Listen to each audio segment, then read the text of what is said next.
wants to help us kind of get going and kind of align a whole bunch of stuff to kind of help us to make sure that we're being as efficient and as effective as possible, please reach out to our mod team, either Eve and or Sam, and we'd love to have that conversation just to kind of help us get going, because we know that as of yesterday, the president announced another 90-day extension on TikTok. So this is just going to be something where we kick the can down the road, which is part of the reason why we're trying to make sure that we expand our touch points. So yeah, appreciate that. So thanks again for being here, guys. I really appreciate you. Let me just make sure. If we're not on, we are, guys. We're streaming on TikTok. I'm sorry, we're streaming on YouTube. So yes, we are over there. So we need to discuss the serious nature of what's happening between Iran and Israel. It is serious. It is under perfect diplomatic conditions with the world's best diplomats and the world's best negotiators. This situation would be difficult to keep from escalating. Instead, what we have is a narcissistic madman sitting behind the Resolute desk with an incompetent cabinet and no desire to resolve this situation amicably, peacefully, and diplomatically. I'm going to touch on the origins of the Iran nuclear deal. Some of the lies that Mr. Trump has told, which is going to kind of cover off on this topic today, like why are conservatives so afraid of the truth? And I think we know why, but the question is, where did it come from? Or I should say, we know that they are. The question is why, right? And I think this is an example of some of the promises that have been made coming from the administration prior to being elected, right? No new wars. So just the spin, didn't sleep much again last night. So again, listening to right-wing spaces, there are a lot of them around in the middle of the night. I've discovered that. They're amazing attempts now to try to justify the fact that we're being led into another war. And the promises were made that there would be no more wars. And I heard one person say, well, we're not involved. And actually somebody on their panel said, well, it's no different than Ukraine then, right? We weren't involved in that either. And some people are just like, we had the U.S. Army was on the ground. And it's just, first of all, I don't know where they get a lot of their information from, because even in the most twisted right-wing circles, information like that doesn't exist, right? It just doesn't exist. So I don't know where a lot of it comes from. I don't know why a lot of it exists the way that it does, but it does. So we're going to attempt today a little bit to kind of navigate our ways through it. There's a lot to cover off on. So again, help us get to the FYP, guys. The more that we can do, the better. Obviously, really need your help getting out there. We're likely to get our daily restriction like we always do. But if you guys could please help us by tapping like crazy, liking. Actually, we have a guest request. No, we don't. Okay. But I struggle with this concept of, right, how do we break through this? And I want to know, we went through a lot yesterday. I had a lot of people reach out to me thanking me for, basically giving the Democrats a new platform to run on. And a lot of people had some opposition to what I said. A lot of people said, this sounds a little bit too conservative when you speak about it in terms of just trying to win elections. I get that. Thank you, Swishy Raiders. I get that, and I respect that. And I'm not saying and I was thinking about this. I know where my moral and political compass points. It is where it's always pointed. I'm a progressive. You guys know what I stand for: overfunding public education, demanding access to universal health care, et cetera, et cetera, et cetera. And nothing changes that for me. I also know that if we just decide to go the anarchistic route and just blow it all up, the people that are already being harmed the most in our society will be harmed even more. So I'm trying to find that compromise by encouraging more voters to vote, by encouraging more people. Remember how yesterday we talked about the Obama-Trump group of voters, which was roughly 7%, right? Those people saw something in Barack Obama that inspired them enough to vote for them, and then they lost that, whatever that was, right? Whatever that was. So we have the ability to reach out to that group of voters because there was something there that inspired them. So we're moving away from grievance politics to aspirational politics. That's kind of what I'm hoping for. That was part of that conversation yesterday. It was good, and I appreciate the feedback. I really do. We put the I put my brain dump in the Discord. So if you want to join our Discord, please do. And it's funny. I shouldn't be giving this stuff away for free, quite honestly. I really shouldn't, but it's a service, right? It's something that I feel is really, really important, and I want more people to have access to it because I want to encourage people to think differently. So if you appreciate those kinds of things, remember, we are crowdfunded here. You can find the pay apps above my head. Also, PayPal is the same. In fact, all my socials are FactsStillMatter. So if you decide to subscribe over at Twitch, there's nothing there yet. Just I wanted to make sure I could grab the logo or grab the username, which I did. But we'll be building up content there. So again, these conversations are necessary, right? I am a progressive at heart, registered in my state, as a matter of fact. I want to move society forward. As we discussed before, let's blur the line or erase the lines, Democrat, Republican, liberal, whatever it might be. You are either a progressive or you are a conservative. I don't see how there's any other way to frame it. So then the question today is, why are conservatives so afraid of the truth? Why are they not able to take the cues of some of the voices that they've been listening to for years to say, you're lying to us, guy. You promised us all these things. You promised you were going to end inflation. Inflation's up. The CPI's up. We know that. You promised that all the tariffs are going to bring all these manufacturing jobs back to America. That's not going to happen. You know that.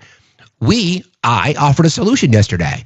Let's change the argument. Let's control that narrative and say, we believe in jobs, investment jobs, but we don't believe in manufacturing widgets because we believe we have the most sophisticated, innovative, entrepreneurial manufacturing sector in the world.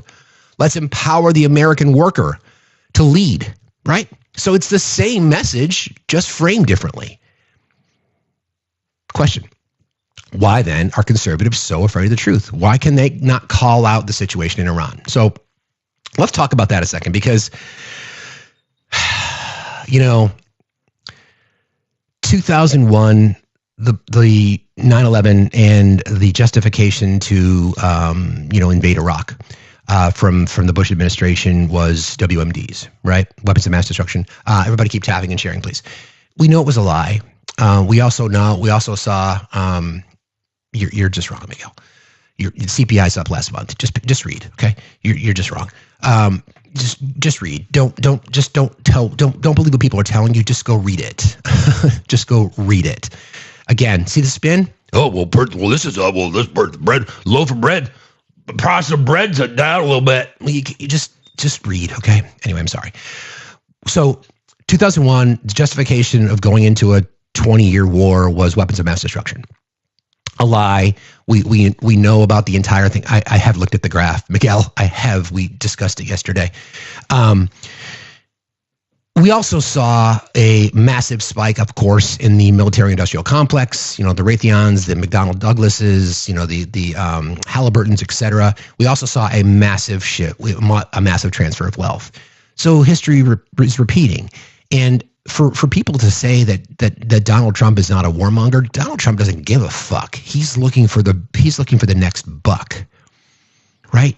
So we've got his financial disclosure that came out yesterday, and first of all, it's from 2024, prior to him being the president, but it gives you insight into where he's getting his money. There's one part, and I'm going to break this down a little bit more on Friday. But it's one thing to talk about, where is it here? It's one thing to talk about in terms of, the property that he owns and the questionable investments that he has. This is the part that really stuck out to me, though. This is crazy. Hold on. Merchandise and media. This is from the financial disclosure report. This is public information. We can post it in the Discord. This is public information. This is not fake news. This is not twisted. This is not radical left-leaning Democrat media. This is from the financial disclosure report that he signed off on with his big Sharpie. Save America coffee table book generated $3 million. So enough Americans decided that was something that they were proud enough to have to put on their coffee table. They spent $3 million on it. Trump branded sneakers and fragrances brought in $2.5 million. The Trump watch brought in nearly $3 million. The Trump guitar brought in over $1 million. And the Trump themed Bibles brought in $1.3 million. There's more, but those are some of the highlights, and we'll get into that a little bit later. But what?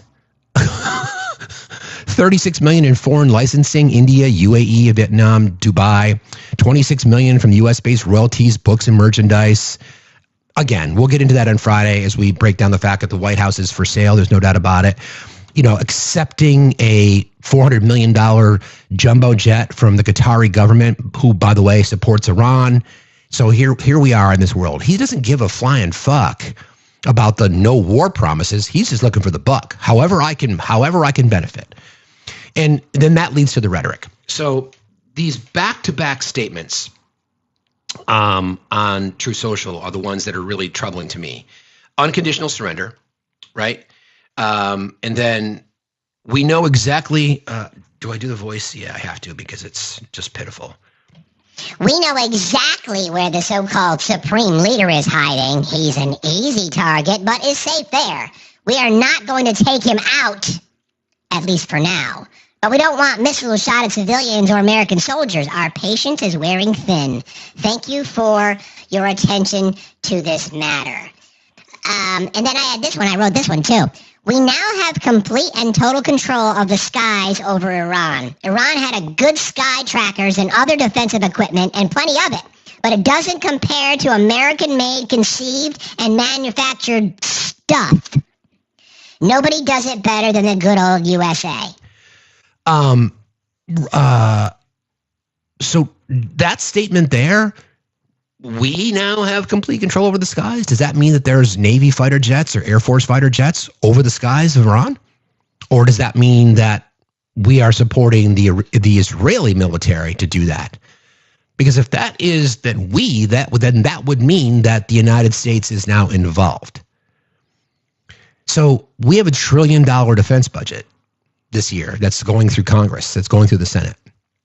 Right? I know the carriers there. I understand that our carriers there, but the carriers are there in international waters. I get that. Carriers have always been there. They just moved a little bit closer. But we have $1 trillion defense budget now. What do you think that number's going to go to?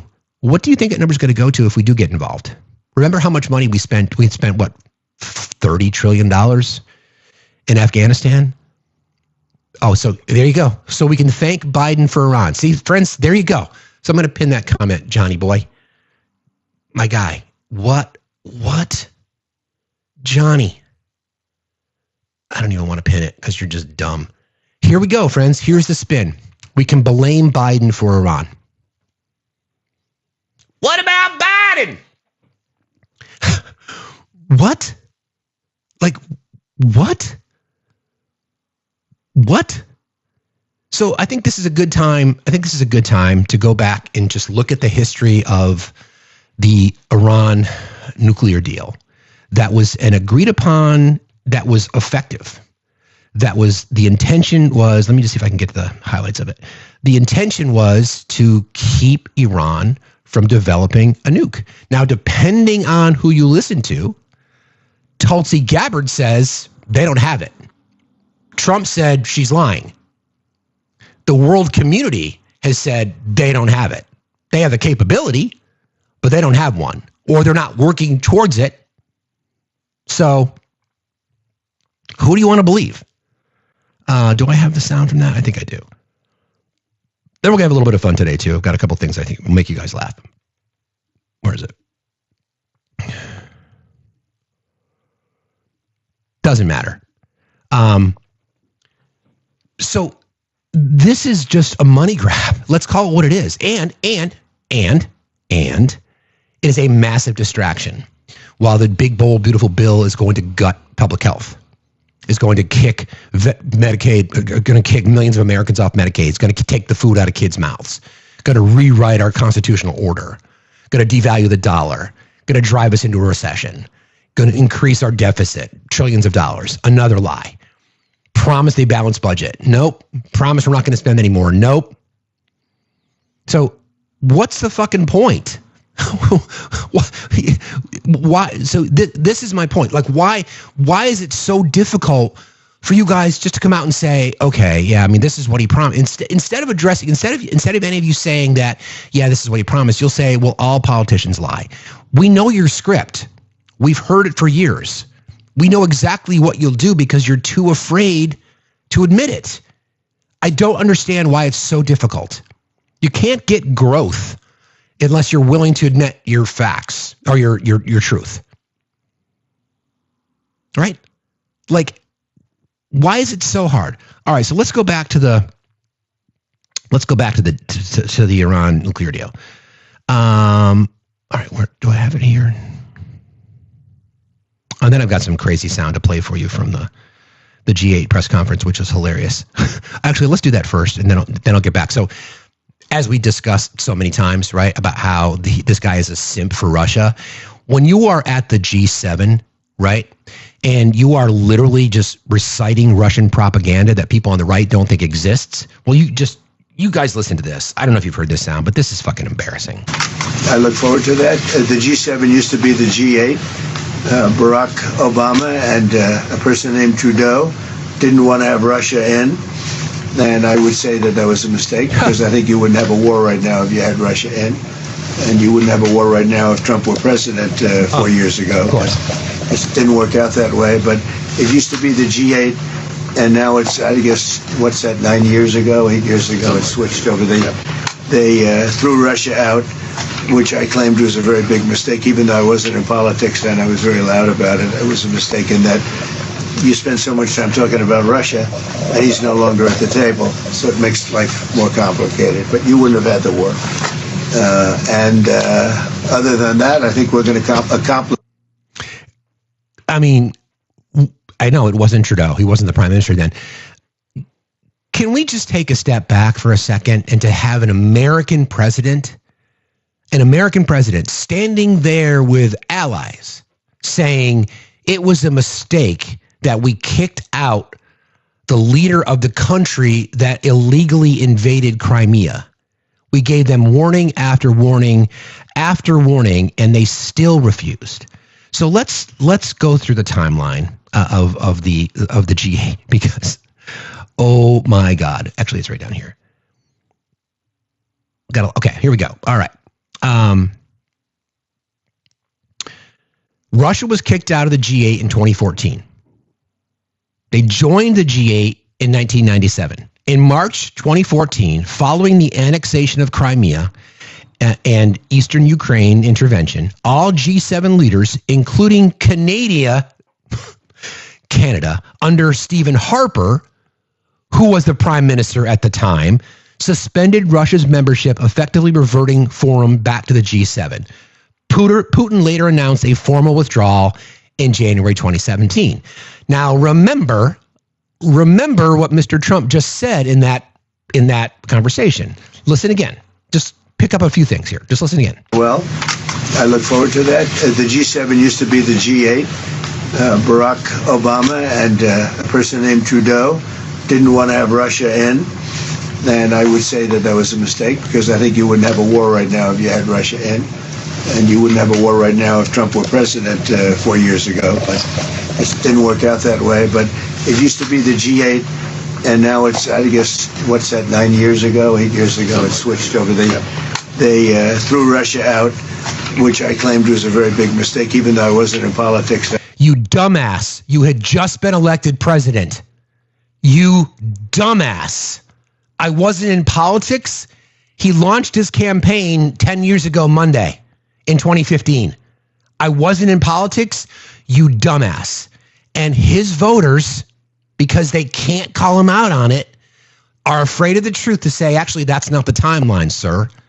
You will try to find ways to justify, and I'm sure that was Joe Biden's fault too, right? So again, back to the timeline. Trudeau did not expel Russia. Prime Minister Justin Trudeau took office in November of 2015, more than a year after the G8 had suspended him. Again, Russia was suspended in March of 2014. Prime Minister Justin Trudeau took office in November 2015. The decision to exclude Russia was made unanimously at the 2014 summit in Brussels under Harper's leadership. Any claim that Trudeau threw Russia out is just flat out fucking wrong. President Trump repeatedly said this is the part that bothers me, that should bother any of you so-called patriots. President Trump repeatedly said Russia's removal was a mistake, blaming Obama and Trudeau, adding the G7, this is from the transcript, the G7 used to be the G8. You wouldn't have a war right now if Russia were in. He suggested including Russia and even China could reduce tensions, especially in Ukraine. But all other G7 leaders pushed back, emphasizing Russia must not be readmitted while the Ukraine conflict continues. Like, okay, why this matters. Facts versus his framing. Stephen Harper, not Trudeau. I had completely forgot about Stephen Harper, nondescript, boring. That's what we want, right? Boring politics. Not Trudeau was involved in the expulsion. Trump's remarks reflect a broader narrative misdirection. Diplomatic symbolism. Russia's removal was a strong rebuke of its aggressive actions, and rejoining now would be a signal, would signal a major policy shift, one that G7 countries are currently unwilling to make. Trudeau's position, Canada has consistently supported Ukraine and upheld sanctions. Trudeau's post-2015 tenure was reaffirmed, not reversed. Harper's stance.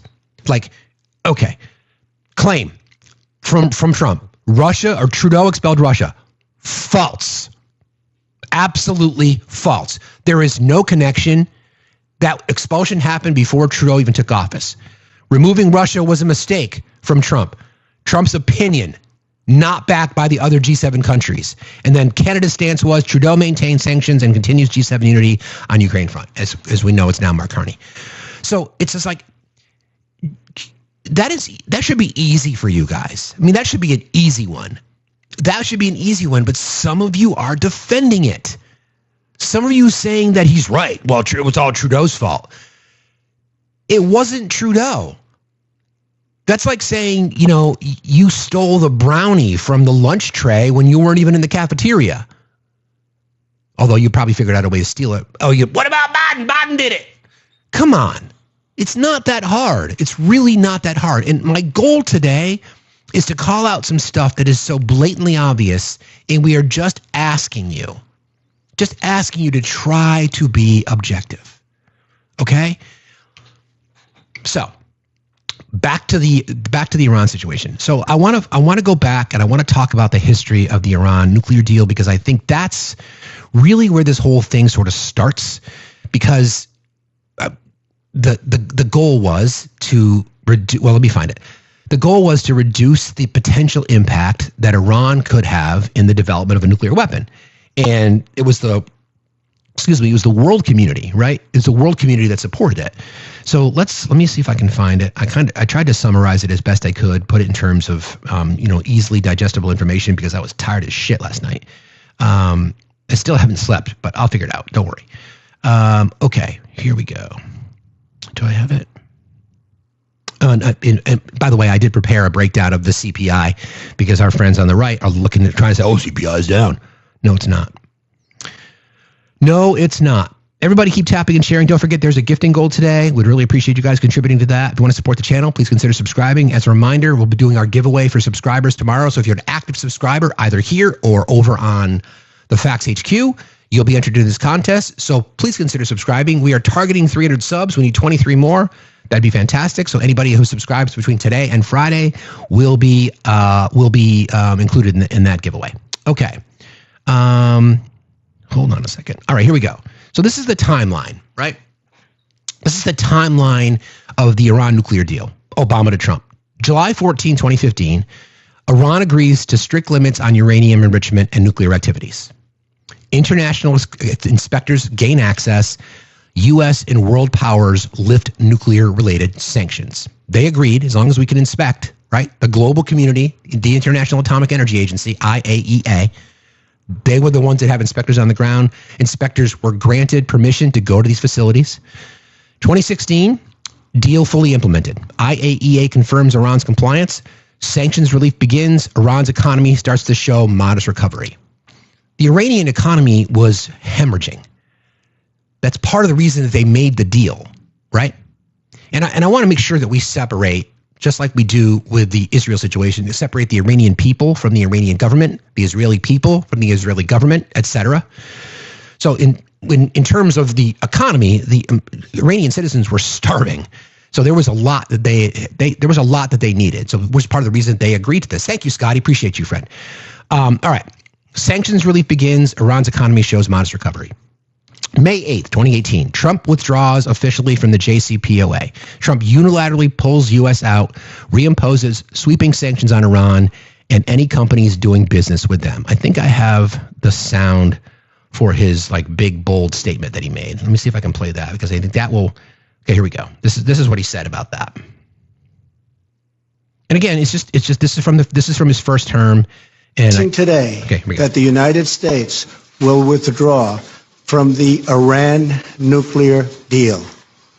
In a few moments, I will sign a presidential memorandum to begin reinstating U.S. nuclear sanctions on the Iranian regime. We will be instituting the highest level of economic sanction. Any nation that helps Iran in its quest for nuclear weapons could also be strongly sanctioned by the United States. America will not be held hostage to nuclear blackmail. Yeah, so you heard it. So that's the timeline. That was the statement that he unilaterally pulls the U.S. out, reimposes sweeping sanctions on Iran and any companies doing business with them. There were already sanctions and then part of the negotiation to help rebuild the Iranian economy so that we wouldn't have these escalated tensions, right, was to, they agreed to stop their development. They did it. 2019 to 2020 escalation. Iran begins exceeding Iranian limits that were part of the deal. So they immediately said, oh, fine, whatever. Apparently not. Attacks on oil tankers, U.S. drone down. This was during the Trump administration, 2019 to 2020. January 3rd, 2020, U.S. unalives Soleimani. Iran retaliates against the U.S. bases in Iraq. And remember, those bases, when the boom booms hit near the bases, and a lot of the people that were impacted, the soldiers that Donald Trump doesn't give a flying fuck about, suffered traumatic brain injuries, and he called them headaches. Okay? So there's a history to this whole debate.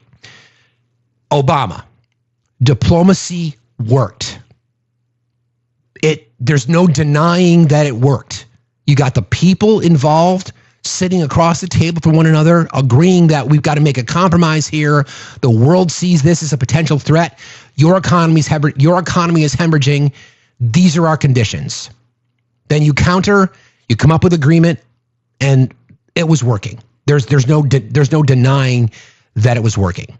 So where we are at right now, to be perfectly honest, let's call it what it is. Whether you believe Tulsi Gabbard, who's saying, well, they're not as close as the world thinks they are, or you believe Trump, it's imminent, they've got it in their pocket, we can directly tie to the United States under the Trump administration pulling out of the JCPOA. Right? Period. Full stop. Diplomacy worked. Iran's nuclear program was verifiably frozen. Verifiably frozen. No war, no new American casualties under the Obama administration. Broad international support, including U.S. allies and UN endorsement. The deal could have been improved over time, which was the goal.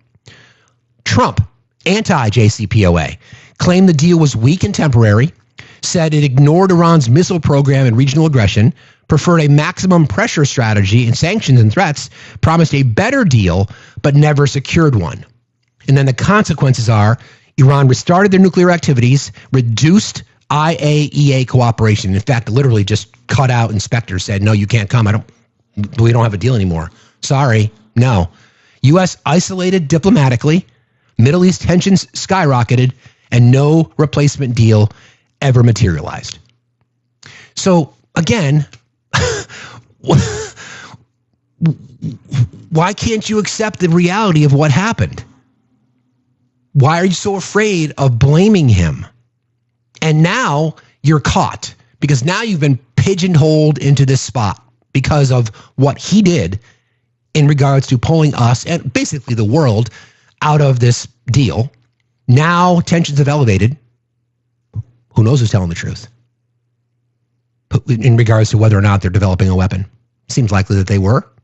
Why wouldn't they? Why wouldn't they? I mean, there's no conditions. They agreed. They had agreed to a deal. Obama stopped a war with diplomacy. It's not debatable. He did. Trump tore up the deal and brought us closer to war. Is that hyperbolic?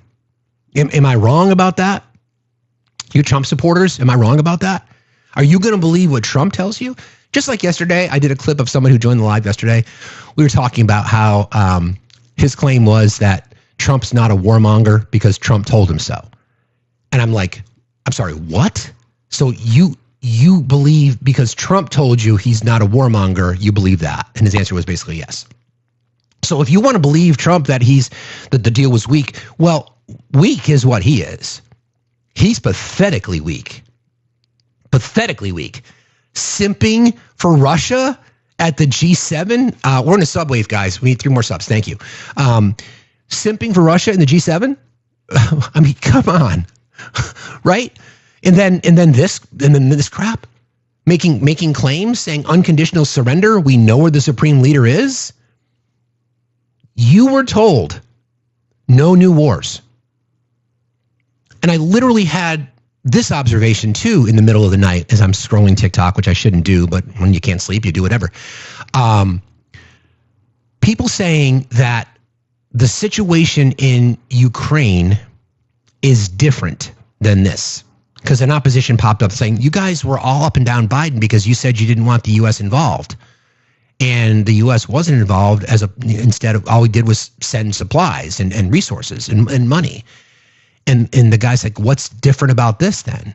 He's like, well, U.S. isn't involved. He's like, we fund Israel. The weapon, the Iron Dome, the missiles that they're using, that's from the U.S. We supply them. In fact, we give them more than we gave Ukraine.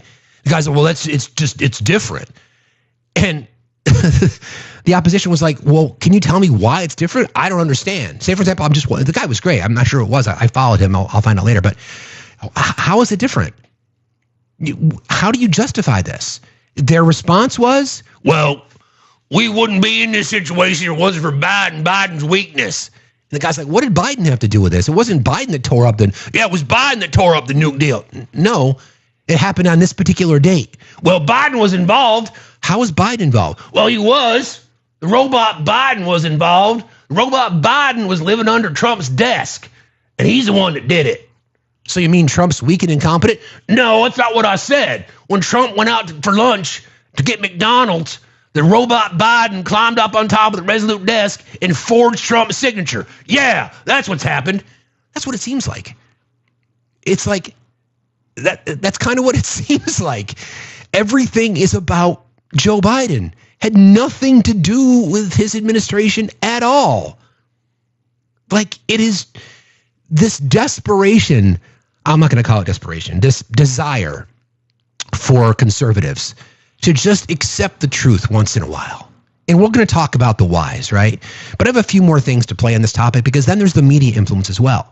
I don't know if you were paying attention or have been paying attention into the various X spaces and or Twitter spaces. He used the auto pen. The Night is Living auto pen. Exactly. Yeah, he used that auto pen. That's right. Biden's got a secret door. He still comes in. So all the shit that Trump does that we don't like, that's Biden. In fact, I have even sound for that. I do. Hold on. I think the good parts are the Trump economy and the bad parts are the Biden economy. See that? Good parts are from Trump. Bad parts are from Biden because of the auto pen. That secret door he's got under the Resolute desk. He climbs through it. He signs shit. He's the one that wants to cut Medicaid. He's the one that wants to cut SNAP benefits. He's the one that wants to fire 86,000 people in the federal government, including from the VA. He's the one. It's him. The good stuff, that's Trump.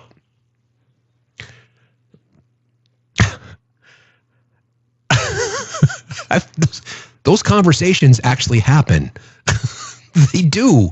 Those conversations actually happen. So this is kind of why we just ask, just to try to find a little bit of objectivity. Yeah, I know exactly. What good stuff? Well, according to Mr. Trump. I think the good parts are the Trump economy and the bad parts are the Biden economy. Yeah, there you go. The good parts. The good parts that don't exist in your bill. The good parts were the economy that you inherited. Those are the good parts. The good parts are the economy that you inherited. The best recovery in the G7, right? The comparable nations we compare ourselves to, the best recovery, the best approach to reducing inflation. the best recovery in our GDP, the best recovery in jobs. Those are the good things that you inherited, just like you inherited the first time, that you crashed the first time, and here you are again. But all's good because you made $1 million on selling the Trump guitar, and you made $3 million on selling coffee table books and watches and sneakers and fragrances. What the fuck is the Trump fragrance? Does it smell like a combination of... I don't even want to do it because I don't want to make anybody sick, especially if I haven't had breakfast yet. So, okay. So the media's response, right?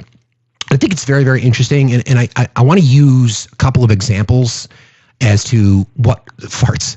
I'm gonna use the LA, the situation in LA as an example of what I talk about in this space a lot, about how the same story can be reported on by two conflicting journalistic approaches. I'm not going to call Fox journalism, but news approaches. So let's use it. So I get a lot of my information on these kinds of things from a website, and I'm not endorsed by them. I'm not sponsored by them. I'd love to be, but I'm not. It's Straight Arrow News. I like it because they approach things the way in which I would if I was in this position. Like, I'm going to look at the facts, and then I'm going to research how the various news agencies are reporting on it, right? So this is the story. So the headline is Protests or Riots? Media Wages War for Control of the Narrative. And this is the bias breakdown. As people took to the streets of Los Angeles following recent arrests by U.S. Immigration and Customs Enforcement, ICE, national media outlets are again at odds over how to categorize the demonstrations. Viewers tuning into different networks are seeing different versions of the same story. Just for background, in case you guys just found me, I worked in media for about 20 years. Radio, TV, I was a street journalist, so I've been studying this stuff for most of my life. So these things, like I believe in the integrity of journalism. I am not a fan of legacy media. I never have been because of what we're talking about here. Viewers tuning into different networks are seeing different versions of the same story, some describing peaceful protests, other highlighting scenes of violence. Media outlets with a left and right-leaning political bias are aware of the sharp contrast in coverage and are criticizing the other side's framing of the national story. There's a difference between a bias and an actual fact check. So when you do your research, right, you're looking for the credibility of the news agency, okay? So just real quickly on that topic, there's something that I use. It's called the Media Bias It's a Media Bias Fact Check. It's a site. It's basically all they do is aggregate stories, and then they report on the stories, and they track the news agencies that report the story, and then they grade it. So it's MediaBiasFactCheck.com, and then you can just pick an entity. So I'm going to look at Fox News, for example. Okay, so when we look at Fox, they're going to give you the score. All right. Hold on, let me find it. Okay. So FoxNews.com, they score it in a variety of ways. So they're categorized as mixed for factual reporting. Okay. But their overall score is this. Overall, we rate Fox News right biased. Again, news agencies have biases. We all have biases. We walk around with biases every single day. Bias is one thing. Credibility is something entirely different, okay? So this is the score for Fox.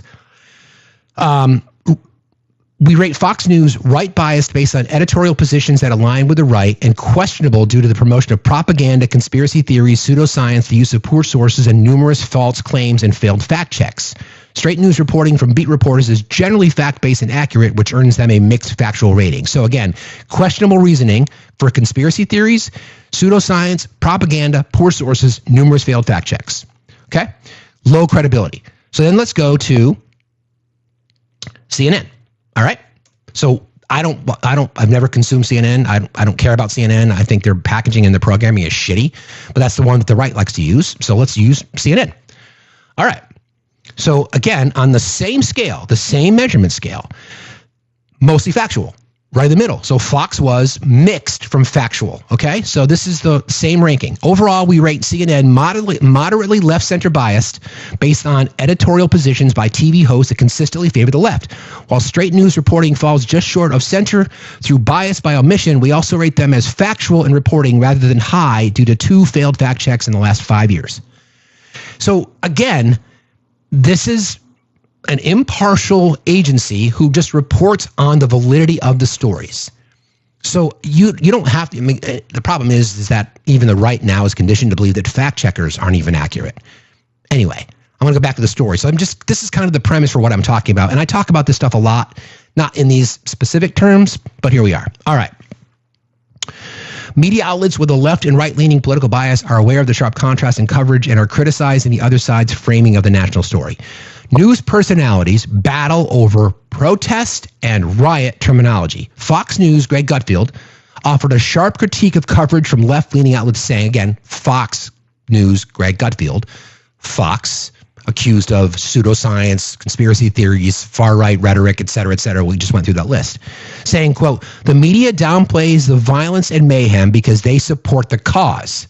He added, quote, our eyes can see the destruction, but their mouths are trying to get into our ears, telling us it's mostly peaceful, but there's no better persuasion than the visual. NBC host Jen Psaki pushed back. Fox News, quote, Fox News has been using the car-burning image like wallpaper to depict the city of LA in a state of complete chaos. They don't want you to see what you see on the screen right now, Psaki referencing a picture of peaceful protesters. They want you to see chaos and violence. All right. Remember how we talked about this the other day? You could be looking at the same image, right? You could have an image of the National Guard.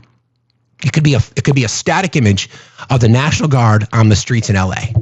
And the chyron, which is what they put on the bottom of the screen when you're watching a broadcast, it's called the chyron. Fox could say, the peace protectors arrive. National Guard on streets of LA to defend constitutional rights of Americans.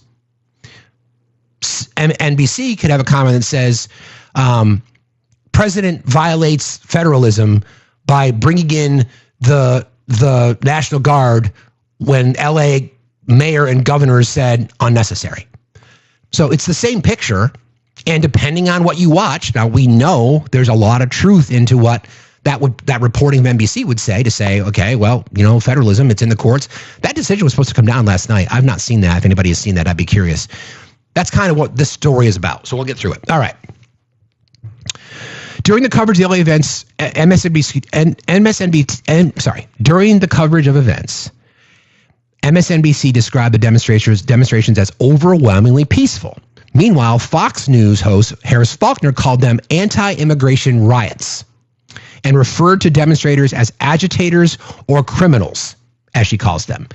CNN, a news outlet with a left political bias, drew a distinction in its broadcast. Senior analyst Juliette Kayyem on June 8 said, let's start with there's a protest, a lawful protest, which is allowed in this country, and there is some unrest.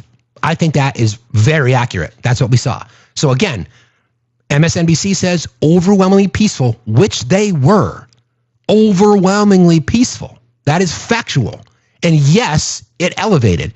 Instead, Fox says anti-immigration riots and referred to the demonstrators as agitators or criminals.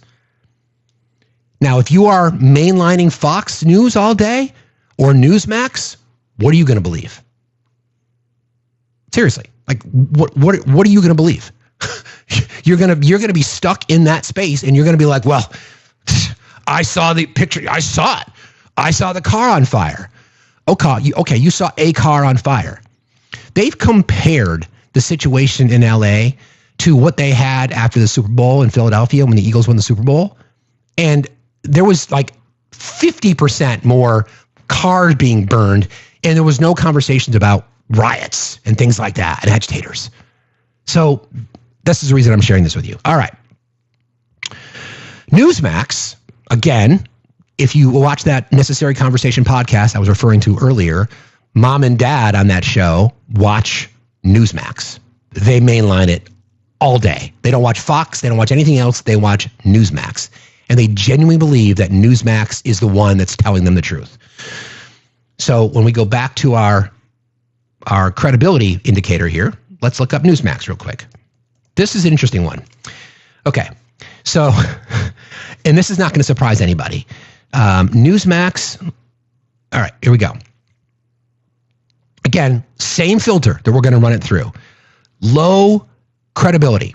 We rate Newsmax far-right biased and questionable based on the promotion of conspiracy theories and pseudoscience, as well as numerous failed fact checks. Conspiracy theories, pseudoscience, propaganda, fake news, failed fact checks, low credibility. Once again, it's just reporting on the news. All they do, what Media Bias Fact Check and what factcheck.org does, all they do is they gather the stories and then they confirm the information through primary sources. That's what fact checking is. Okay? So now, the primary news sources that the right rely on have both been scored low credibility for some of the same reasons. Conspiracy theories, the promotion of conspiracy theories, pseudoscience, propaganda, and fake news. And Mr. Trump stands behind the dais or wherever the hell he is and tells journalists, or tells his followers that news agencies like ABC and CNN and NBC are fake news, and they're not. They're scored credible. So this is that cycle that we're in, right? This is why these conversations, I think, are so important. So thank you for letting me take you through that. But let's go back to the story. Newsmax, a news outlet with a far-right political bias, condemned the networks for calling the demonstrations protests, which they were. Anchor Rob Finnerty, he's special. If you're watching television and you see a banner on TV that's still calling the riots anti-ICE protests, change the channel immediately because you're being lied to. Okay. Similar rhetoric accusing left outlets of lies came from a fellow right-leaning network in Fox News. Anchor Jesse Waters, I've got some sound from Jesse I'll play in just a minute, said Democrats are covering up the riots like Biden's brain. And, quote, I didn't see violence is the new I didn't see Biden decline. The whole country sees violence on their TVs, on their phones, etc. MSNBC host Chris Hayes objected, countering that right-leaning news outlets are the ones who are literally misleading viewers. Quote, the overwhelming majority of protests in Los Angeles have been peaceful. You, of course, would not know that watching Fox News or Newsmax, which has been relentlessly covering the protests like a scene out of RoboCop, as if Los Angeles was at risk of burning to the ground any second. Okay? Turning to the definition of a riot. Let's get into the specifics. Merriam-Webster defines a riot as a violent public disorder. I don't disagree with that. Makes sense. Laws at both the state and federal levels offer more specific definitions. In California, for example, a riot involves the use of force or violence, disturbing the public peace by two or more people. Under federal law, a riot consists of an act of violence by one or more individual that results in damage or injury to the property of any other person or to the person or any other individual. In journalism, the Associated Press style book, which I used when I was introduced to it when I got into journalism, and I've always used it. In journalism, the Associated Press style book is widely considered the gold standard for news writing. It defines a riot as a wild or violent disturbance of the peace involving a group of people. The guide also cautions journalists that focusing on rioting and property destruction rather than the underlying grievance has been used in the past to stigmatize broad swaths of protesting. Okay? So the gold standard for journalistic phrasing is the AP style guide. Partly one of the reasons why the Trump administration doesn't want the AP there, because they're right down the middle. They lean a little bit left, editorially speaking, but they're right down the middle factually. Again, that statement is key. The guide also cautions journalists that focusing on rioting and property destruction rather than underlying grievance has been used in the past to stigmatize broad swaths of people protesting. Okay? ABC News described a recent LA demonstration as protesters and federal agents clashing in violent confrontations and noted, quote, chaos and vandalism. In the same report, NBC described similar events as protesters setting two cars on fire and throwing rocks at officers. In both cases, the term protest was used, despite actions that legally and visually fit the definition of riot.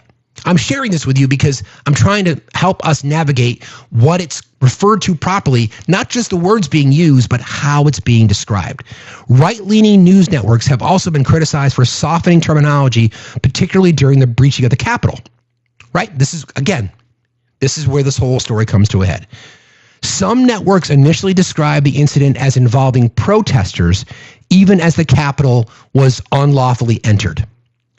Fox News reported you have protesters in the Capitol building, while another commentator reported the House and the Senate are in recess amid protesters breaching the Capitol. These actions were unlawful and therefore also better fit the dictionary definition and description of action. These actions were unlawful and therefore also better fit the dictionary and legal descriptions of actions by a rioter or a riot, and then because of the political involvement and insurrection. Journalists have a responsibility to use language thoughtfully. Describing someone holding a sign as a rioter is just as misleading as calling someone who sets a car on fire a protester. Can we all agree with that objectively? That statement again. Journalists have a responsibility to use language thoughtfully. Describing someone holding a sign as a rioter is just as misleading as calling someone who sets a car on fire a protester. Again, you guys are the smartest chat on TikTok. You have the ability to be objective. As the debate over mostly peaceful versus rioting continues, it's clear that each label carries implications and can be a form of media bias when improperly interchanging protest and riot. I think we can honestly say, again, factually, based on the data, based on the information, based on the types of people that were being arrested, that the overwhelming majority of those protests were peaceful. And yes, there was some rioting. We can have that conversation objectively. My point is how this has been framed. Two things can be true at once. A protest can be peaceful, and a subset of individuals may turn it into something that fits the definition of a riot. Distinguishing between the two is essential, and underreporting one side of the story is a form of media bias. Flashback to 2020. All right, let me just get some coffee. Everybody keep tapping. Don't forget, we're marching towards our next level of subscribers. Look, another 20 or so subscribers today. On Friday, programming note first, we're not going to do a show tomorrow because it's Juneteenth, and we're going to step back so that people can listen to the voices of BIPOC creators. And do me a solid tomorrow, right? Do me a solid. If you are scrolling through TikTok or Instagram or YouTube or whatever, and you are watching a panel of BIPOC creators and or the host, just listen. Don't comment. Just sit there and listen and try to learn something. Okay? Thank you. Flashback to 2020. The current debate regarding LA mirrors the coverage of the summer of 2020 when protests erupted nationwide after George Floyd's unaliving. In a number of cities, widespread looting and destruction of property occurred to the extent the media outlets on both sides of the political spectrum use the term riot to describe them. On occasion, networks like CNN were criticized for captions like fiery but mostly peaceful protests as flames blazed behind reporters. Again, absolutely mostly peaceful. It's a factual statement, okay? A media analysis shared by watchdog group All Sides, again, another straight All Sides I would also recommend because they do something similar that Straight Arrow News does, right? They basically say, this is what the data tells us, and we're just going to analyze the data. We're not going to form a bias. We're going to report on it. Similarly, that's kind of what oftentimes AI like ChatGPT or DeepSeek does. They gather all the information, then they compile it, and they just provide the information. That's what this is doing here. A media analysis shared by watchdog group All Sides examined coverage of the 2020 unrest. It found that left-leaning media outlets were significantly less likely to use the word riot in headlines, while right-leaning outlets used protests much less frequently. Okay? The group attributed the disparity to political bias and editorial framing. That's fair. We also know from what law enforcement has told us, law enforcement has reported that they were overwhelmingly mostly peaceful. And we do know that there were agitators there. And yes, in some cases, it turned into a riot. It's not that hard to talk about because it was overwhelmingly peaceful. And in some instances, it turned into a riot. Does anybody disagree with that? And like they talked about earlier, it's about the underlying reasons. Like, why were people protesting? We know because of police brutality and the profiling of the BIPOC community, black men in particular, and how the criminal justice system targets them. George Floyd lost his life because of it, right? So that's, again, be objective, right? We can say that the overwhelming majority of the protests during the summer of 2020 and in LA were peaceful, overwhelmingly peaceful. In some cases, it turned into a riot. I'll get back to this in just a second. I'm going to bring up Eve real quick, and she'll do our daily dose of Eve, who's been traveling. Welcome home, friend. Thank you. It's so good to be home. I miss my baby so much. Well, thank you. Oh, I mean, your Thank other you. babies. Gotcha. Sorry. Yeah. My babies. I was away from them for 10 days, and I hate to be traveling like that. But I'm glad to be home, and I missed everyone here, so thank you for the welcome back. I thought I'd pop up here. Go ahead. Yes. I thought I'd pop up here and do our regularly scheduled mod announcement. So good morning, everyone. You know that I'm here to remind you to please support our fabulous hostess with the mostest. He's our eloquent empath, educating embarrassing empty heads with every encounter, and he's here every day with that fiery feral fist for freedom. Bring to our regularly hostess with the mostest. That fiery feral fist for freedom, bringing you as well. So if you have the means, let's help Fax meet his gift goal in subwaves. Y'all know that he's crowdfunded. He's here over 20 hours a week bringing you this show, and a lot of work goes into it. You can show support directly with the pay apps in the link tree of his bio, and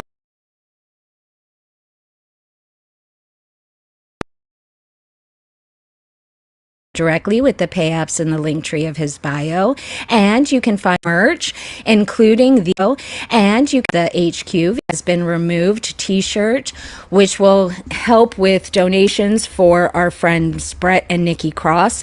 I'm also encouraging y'all to do a $1 donation drive. We know that it's hard to come out of pocket, but if you can spare $1, it really adds up and it makes a huge impact. We have 750 people in here. If everyone can donate $1, a little bit of pocket change. I know you think it's a waste of time, but it really makes a huge impact. If you're just looking for that fun-free forum for the Fax family to frolic, then Discord is the place. If the link in the bio doesn't work, try to copy and paste it into a browser. If that still doesn't work, reach out to a moderator. We'll hook you up. When you join, please open a ticket. There's a couple quick questions. It's part of our verification process. And if you need assistance with that, no worries. Just ask in the unverified lobby and we'll walk you through it. Now, if you haven't already, please click that follow or heart me up at the top of the screen next to Fax's name. You can join the team for the cost of a penny. You can do this every day, and it helps with the algorithm in keeping us on the FYP. Also, there are little daily check-ins that you can claim. And as I understand it, that also helps the algorithm. So while you're here, make sure you claim those as well. But the main thing that we ask is that y'all interact in the comments as well as tapping your little hearts out. It's always free to tap and share out the live. If you don't have any friends, just click the copy link. It works the same as a share and no one will be the wiser.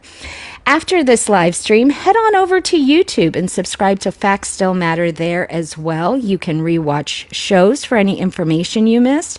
And subscriptions on YouTube are free, just like following your favorite creators here on TikTok. Also, Steve has set up a Twitch account. As he said, there's not any content on there yet because he just created it. But check out Twitch and follow Steve there as well. The same handle, FactsStillMatter. And we will have content showing up there I am shortly. announcing today. Lastly, be kind, Sorry. smile at a stranger, and have a fuck your feelings kind of day. Thank you so much, my friend. I'm glad you're home with your babies, and thank you for being out there and doing the work. I appreciate you. You have You a bet. lovely day. Oh, I look good in the crown. Thank you. Yes, you do. Bye. Whee! Thank you for the crown. I just engaged super chats on YouTube. Sam, Tiffany, you guys are watching over there. Just FYI, I didn't even know I could do that, so I just did that. But so thank you. Thank you. All right, let's just finish up this story here, and then I'm going to give you some really interesting cracks in the right-wing ecosphere, cracks in the armor from some sources you may not necessarily predict. All right. A media analysis shared by Watchdog, I talked about this before, examined coverage of 2020 unrest and found that left-leaning media outlets were significantly less likely to use the word riot in headlines, while right-leaning outlets used the word protest much less frequently. The group attributed that disparity to political bias and editorial framing. Makes sense. The study found that left-leaning outlets largely focused their coverage on the social issues being raised by demonstrators, particularly racial injustice, a key cause for many on the political left. In contrast, right-leaning outlets emphasize incidents of looting and violence attributed to rioters and agitators. According to the media analysis, both sides tended to underreport the elements highlighted by the other. All sides concluded its reporting over riot and protest terminology in the media with this. After the 2008 financial crash, it was said the United States had the most advanced capitalism, so it also had the most advanced failures. This truth extends to our news. We have the most advanced media, so we also have the most advanced propaganda. Right? Situation, typically speaking, when you are in media, because it is a strategy, right? Media strategy, people who are really, really paying attention, people who are really paying attention to media, there are cues that you pick up on. And billions of dollars are spent on identifying target audiences through advertising strategies, etc. Okay? So when the left, because left-leaning, again, biases, left-leaning, people tend to look at the greater issue here, right? The focus is on, just like the way people vote, the left votes for the greater good and the right tends to vote for the individual. So when you have social injustice, woke, being liberal, something that people on the left really do care about, that's what the news agencies are going to talk about. And rightly so, because that's what their audience wants to listen to. The right has been conditioned through programming by design to say that it doesn't matter what the cause was. Those people are criminals. Those people are agitators. So there is truth in the middle. The truth is, as we just discussed, the summer of 2020, similarly to LA, the truth is that the overwhelming majority of the protests were just that, protests. In 2008, it was civil rights violations and black men being targeted by the criminal justice system. That's the underlying cause of what happened. In 2020, it was illegal immigration. ICE coming in and taking people, arresting American citizens without due process. Those are the underlying causes that led to the protest. Those protests then led to escalation, which led to riots by definition. So the right is going to focus on the fact that anarchists in the street are rioting without any context. Again, the news sources that are providing this information, that are mainlining this information to their viewers on the right, are not credible. Not my opinion. I mean, yes, my opinion, but it's factually backed up based on the way that they cover stories. So you have to choose, which is why I encourage everybody to make sure you're paying attention to how reporting comes out. If you're just sitting there, if you are just, so don't riot, it's not that hard. So don't riot, it's not that hard. Okay, TJ, then don't storm the Capitol and wipe shit on the wall, right? Be consistent. You can't be. Thank you for proving my point.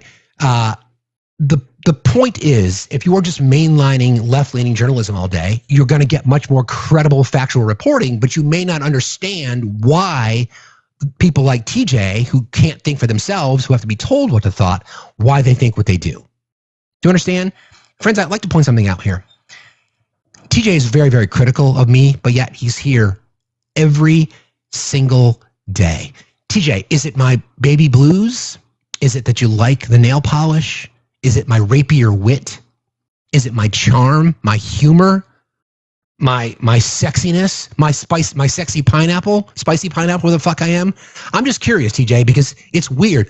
You're bored. Okay, so then it's my humor. Got it. Understood. Thank you. So I hope that exercise was beneficial, people, because this is kind of the world that we sort of live in now, right? There's echospheres on both sides.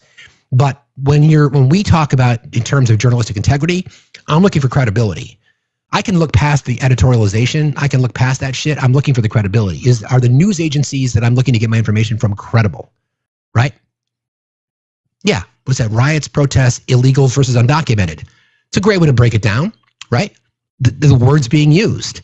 Now, illegal immigration is different than calling someone an illegal, right? Riots versus protests. Protests protected by the Constitution, right? TJ has a big time crush on me. I know. He does have a big time crush on me. So again, I think these words are important, and we're trying to frame our arguments, right? Words are important. No human being is illegal. And because Fox News and Newsmax refers to undocumented people as illegals, much like Trump does, then of course their followers, people like TJ who can't think for himself, are going to do the same. So let's all be mindful of that when we're viewing and consuming news. What's the underlying cause, right? What's the reason that's happened to begin with? So what are the reasons that the protests that turned into riots, again, be objective, the protests that turned into riots during the summer of 2020, let's compare that. What were the underlying causes? We know that.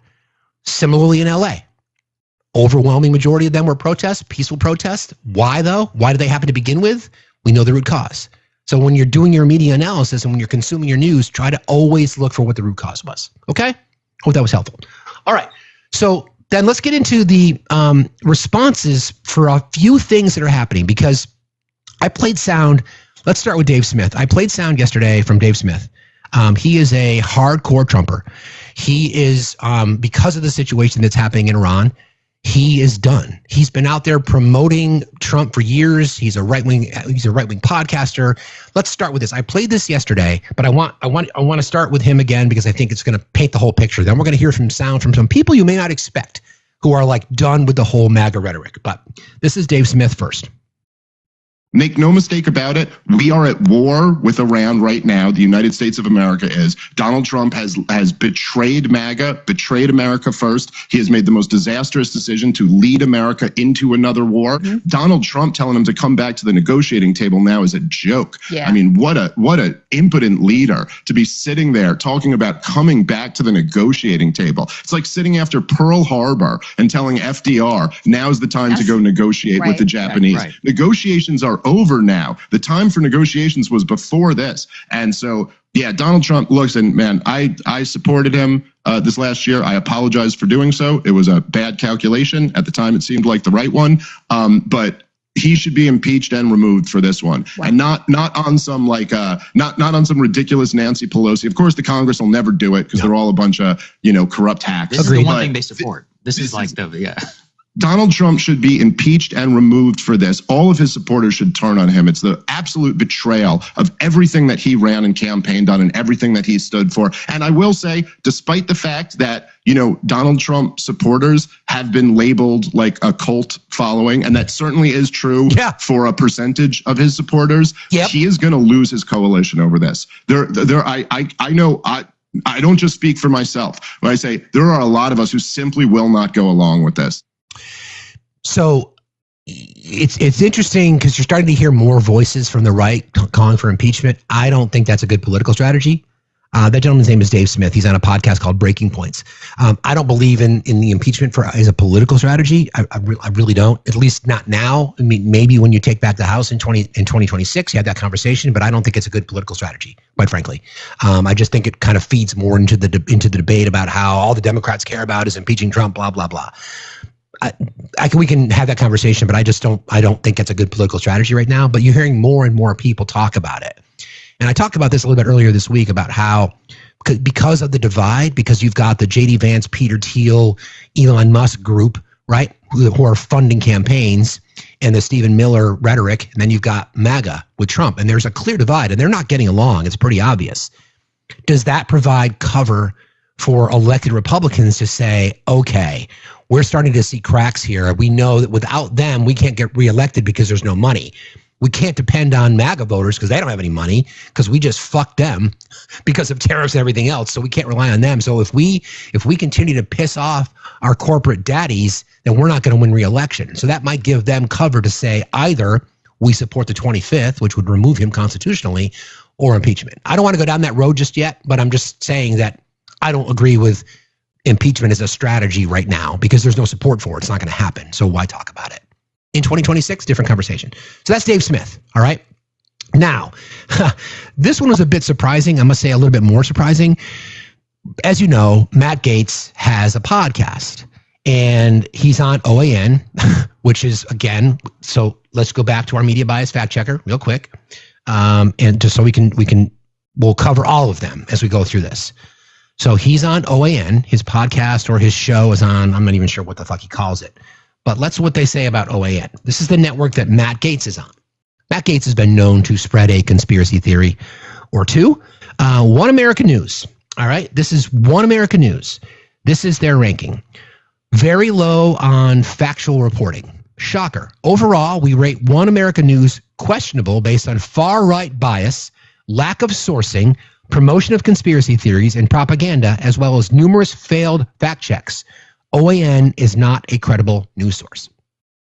Okay, so OAN, Fox, Newsmax, the three primary sources that most people who are in the MAGA universe get their news from. And all of them are categorized as not credible. Every single one.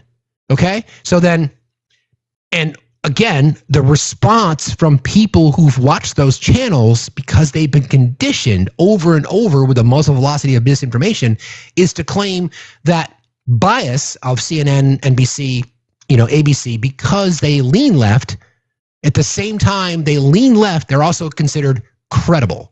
And yet they accuse us of being fake news, which is part of that conversation I had yesterday about pushing back against that rhetoric. Because let them own that argument. Let them think what they want to think. We're not going to change their mind, right? Okay, so back to the little.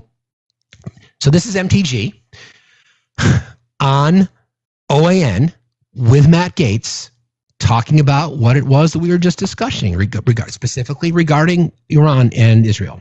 Congresswoman Green, you have been a voice of reason and America First policy. Tell us how you see this conflict between Israel and Iran. Matt, I see it just as you do, and you laid that out so well. That's the America First message, but it's also the truth that the American people have woken up to.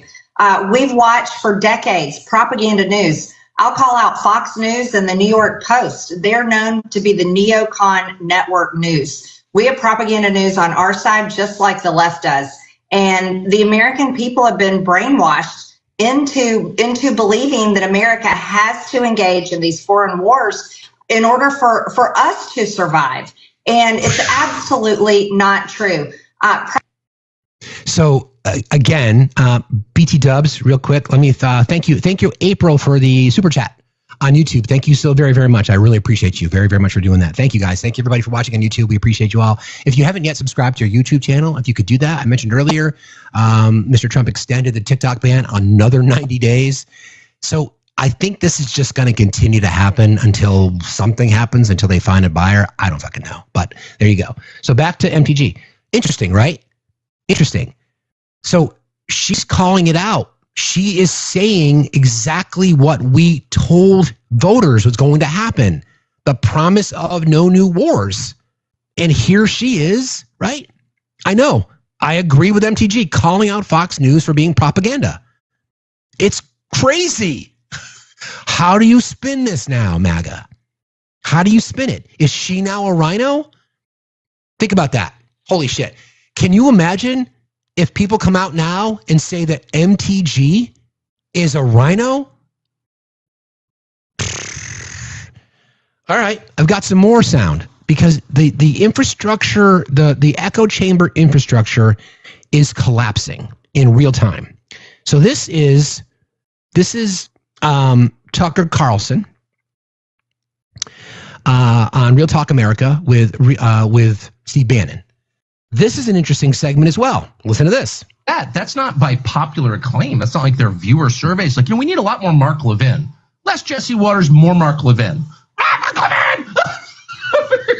What they're doing is what they always do, which is just turning up the propaganda hose to full blast and just trying to, knock elderly Fox viewers off their feet and make them submit. This is what? What was that, Tucker? What was that? That's not by popular acclaim. It's not like their viewer surveys. Like, we need a lot more Mark Levin. Less Jesse Waters, more Mark Levin. Mark Levin! What they're doing is what they always do, which is just turning up the propaganda hose to full blast and just trying to, knock elderly Fox viewers off their feet and make them submit. That's the ball game. So you've got MTG calling him out for the same thing, not only calling out Fox, but calling out the administration, right? And now we've got Tucker not mocking Fox. He's got no love for Fox. I mean, they made him millions of dollars. They fired his ass because he's a fucking liar. And don't forget, in the testimony in the Dominion lawsuit, Fox lawyers said, you can't trust this guy. Right? So calling it out, turning up the propaganda to full blast to manipulate its elderly viewers. Who do boomers vote for by and large? Who do boomer men vote for by and large? They vote conservative. They vote Republican because it's mainline Fox News. All right? All right, then there's one more. This one is wild. This is Ted Cruz and Tucker talking. Okay, this is crazy. All right? So I know a lot of people have seen this already, but if you haven't here, this is nuts. Holy shit. And Tucker's right. I got to admit that I find myself agreeing with Tucker, but he's right. Okay? People live in Iran, by the way. I don't know the population. At all? No, I don't know the population. You don't know the population of the country you seek to topple? How many people live in Iran? 92 million. Okay. Yeah. How could you not know that? Exactly. I don't sit around memorizing population tables. Oh, well, it's kind of relevant because you're calling for the overthrow of the government. Why is it relevant whether it's 90 million or 80 million or 100 million? Why is that relevant? Because if you don't know anything about the country... I didn't say I don't know anything about Okay, what's the ethnic mix of Iran? They are Persians and predominantly Shia. Okay, it's not even. You don't know anything about Iran. Don't know that either. So okay, I am not the Tucker Carlson expert on Iran. You're a senator who's calling for the overthrow of the government. You're the one who claims anything about the country. No, you don't know anything about the country. You're the one who claims they're not trying to murder Donald Trump.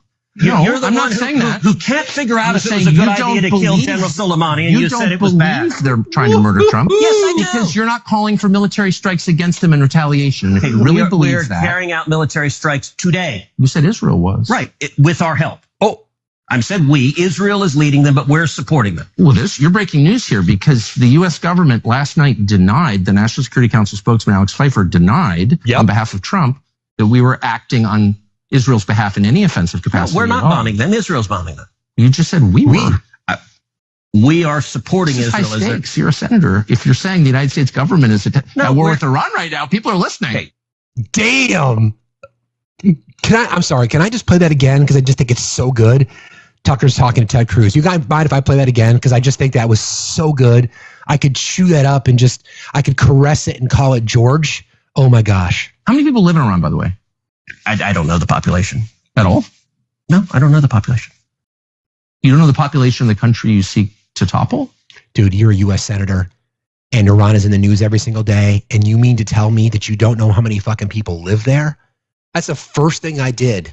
And I wanted to know the economic structure. I wanted to know the religious split. I immediately looked it up. Took me 11 seconds. How many people live in Iran? 92 million. 92 million, exactly. Yeah. How could you not know that?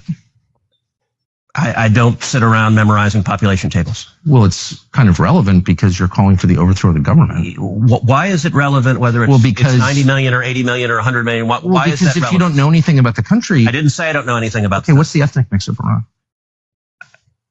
They are Persians and predominantly Shia. Okay, it's not even. You don't know anything about Iran. Not even close. So, okay, I am not the Tucker Carlson expert on Iran. You're a senator who's calling for the overthrow of the government. You're the one who claims anything about the country. No, you don't know anything about the country. You're the one who claims they're not trying to murder Donald Trump. You're the one who can't figure out if it was a good idea to kill General Soleimani, and you said it was bad. They're trying to murder Trump. Yes, I do. Because you're not calling for military strikes against them in retaliation. If you really believe that, we're carrying out military strikes today. You said Israel was. Right, with our help. I said we. Israel is leading them, but we're supporting them. Well, you're breaking news here because the U.S. government last night denied, the National Security Council spokesman Alex Pfeiffer denied on behalf of Trump that we were acting on Israel's behalf in any offensive capacity. No, we're not bombing them. Israel's bombing them. You just said we were. We are supporting Israel. High stakes. You're a senator. If you're saying the United States government is at war with Iran right now, people are listening. Okay. Friends, I don't know if you picked up on this, but what we are witnessing in real time is the veil has been lifted on the propaganda machine by two people who lived in it. Tucker Carlson and MTG. Calling it out what we call out every single fucking day. Somebody asked this question in the chat. Do you think Ted Cruz knows the population of Texas? Doubt it.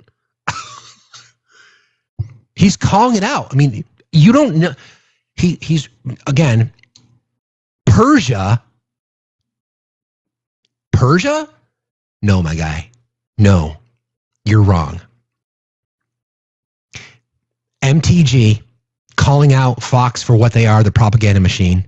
Tucker calling it out, the propaganda machine, because of what they're doing to elderly voters and people who are easily manipulated. The same people, by the way. He's no savior in this, believe me. The same people that you manipulated too, my guy. But here is Ted Cruz, about to cast a vote, potentially, as to whether or not we should be going to war with Iran, and he has no fucking clue about the country. No clue. He knows what Trump's taint smells like, because his nose is way the fuck up there, and he'll do it. Sorry. He'll do whatever's necessary to keep daddy happy.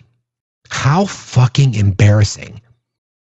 How embarrassing. Ted Cruz is an Ivy League educated lawyer and doesn't fucking know.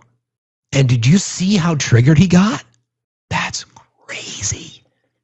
Here it is. That's the game, right? That's the whole game. That's the whole fucking game. I don't know where this is going to go, but I think the more people that you see come out on the right, especially those voices, that surprised you, TJ? That really surprised you that he doesn't know what the fuck he's talking about? Where the fuck have you been? Where the fuck have you been, TJ? Where the fuck have you been? Have you ever seen Ted Cruz get his ass handed to him in a Senate hearing because he doesn't know shit? My God, where the fuck have you been? At least you admitted something. Friends, TJ was just a little bit objective. Tiny bit. Okay, so I'm going to get into this, why are conservatives so afraid of the truth, and I think this is part of the problem, right? So now we're in it. So I'm glad I've got this sound from today. So I've been thinking about trying to do this show for a while, and just the sound bites sort of came together because we've got the sources that they love so much are all identified, as we've known this for a while, are all identified as very low credibility, pseudoscience, propaganda, conspiracy theories, which we've known for a very, very long time. We've now got the people who made their mark going into these spaces, these safe spaces, right? Fox, OAN, Newsmax, podcasts with Steve Bannon, et cetera, et cetera, et cetera. And then the people who made their money or made their name, their face, by going into these places like MTG and Ted Cruz being dragged, MTG and Tucker calling the bullshit out, Matt Gaetz doing the same thing. So what does the right do now? We know it's the same thing they always do. And you know what I'm going to say. They are only going to believe what comes out of Trump's mouth. So if Fox or OAN or Newsmax is in opposition to what Trump says, doesn't matter. Does not matter. They're only going to believe. Okay, in response to Trump saying unconditional surrender, the Iranian Supreme Leader Ali Khamenei says his country will never surrender. Okay, there you go. So he will. His followers will only believe him, which is still something that they do now, but they won't. They will not ever consider those reliable sources, because what are they going to do? The people that they've trusted all along are now being called out for propagandists. So is Ted Cruz going to be a rhino? Is MTG going to be a rhino? Is Matt Gaetz going to be a rhino? So everybody's a rhino now? Good luck as the walls come crumbling down. So let's have a little bit of fun since we're poking fun at Jesse Waters. I just think you guys will laugh at this, and I hope this is not offensive to anybody. It shouldn't be, because we can laugh, right? So this was Jesse Waters doing his Jesse Waters thing. Remember how Jesse Waters has an issue with, real men? Because Jesse Waters is, of course, a real man who punctures his girlfriend's tires so that she can't leave a date. But this was Jesse Waters talking about soup. Okay. This Fox News host claims that men shouldn't eat certain foods. It's like you don't eat soup in public. It's very effeminate. And he's right. Eating soup is gay. So I've decided to rank all the soups to determine which one is the gayest. First up is chicken noodle soup. It's hearty, nourishing, and there's nothing gay about it. Everybody, please laugh. We could all use some laughter. Except for the noodles, because they're soft, and real men are never soft. Next up is Italian wedding soup.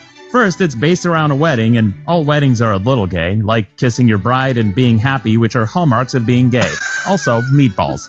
Next up is gazpacho. It's cold, it's sour, and it's chock full of onions. It's barely got any gay in it, unless you add cream and heat it up, making it tomato soup, which is a little gay because it's considered comfort food, and being comfortable is gay. Next is French onion soup. It's right down the middle, 50% straight because of the onions, and 50% gay because of the French. And that leads us to butternut squash. This is a very gay soup. First, the squash itself, which is one of the girthiest vegetables in nature. And if that wasn't enough, it's also called butternut. The words butter and nut together are among the gayest words in the English language, right next to inside voice. Next up is beef and barley soup. There's nothing gay about this. It's straighter than a shaft on a sniper's rifle.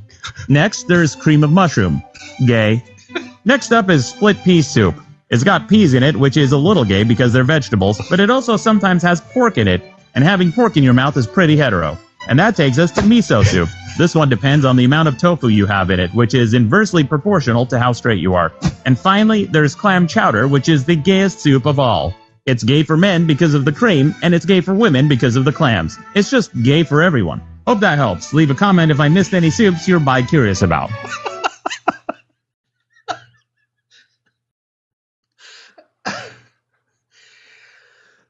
Obviously, it's funny, but the reason it's so funny is because it's a great way to call out the bullshit, right? It's just a great way to call out the bullshit. And, you know, the funny thing about the whole Jesse Waters thing, to be perfectly honest with you, is that there are people, there are quote unquote self-entitled alpha men in the right-wing ecosphere who think that Jesse personifies manhood, right? I mean, like, what? So shout out to Real Maddox on Instagram. That's where that sound came from, because soup is good food. I love soup. So yeah, it's just fucking great. Okay. All right. Let me I have a few more bits of sound that I want to play for you before we get into a bit of a breakdown, specifically on, you know, why it is that I believe that there's so much fear. See if I have to correct you. It's Raphael, not Ted. He was born a Raphael. He can't just change to a Ted.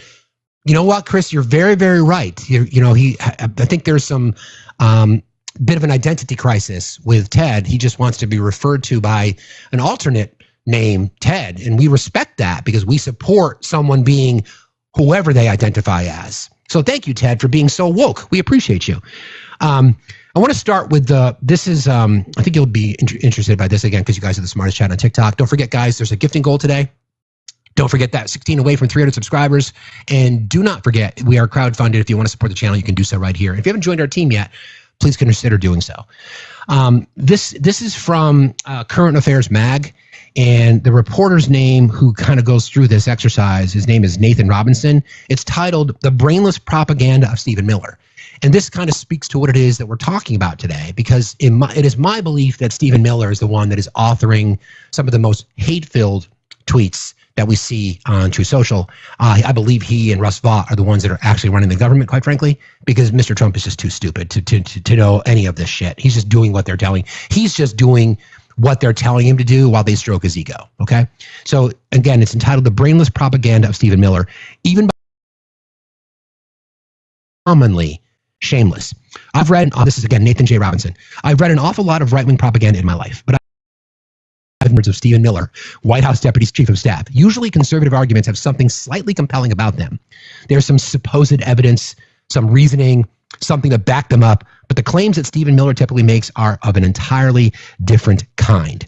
While some conservatives at least try to look like they're engaging in rational argument, Miller does not. He doesn't even seem to be trying to persuade people.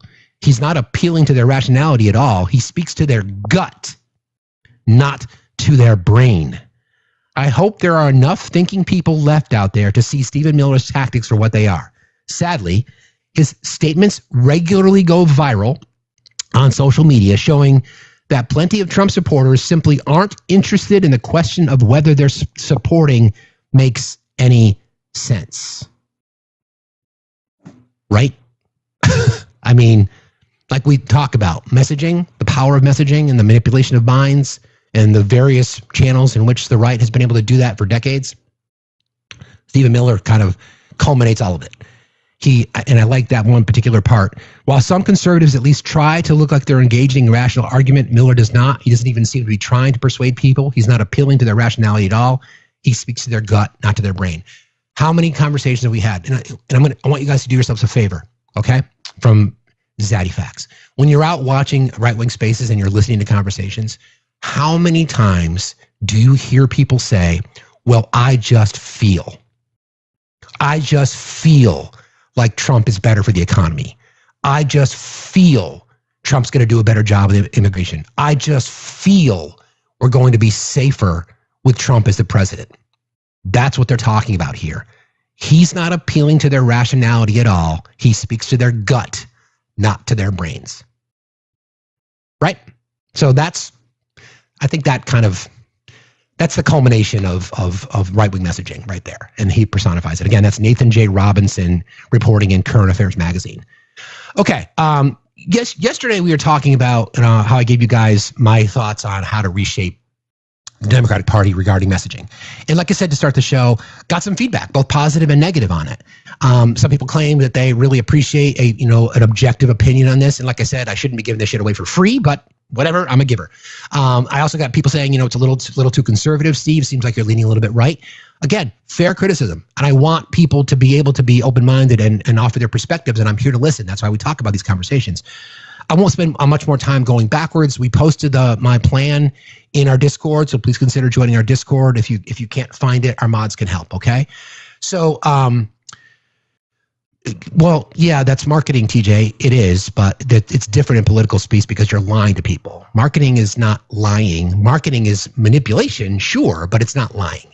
Difference. Anyway, conversation specifically we're talking about now.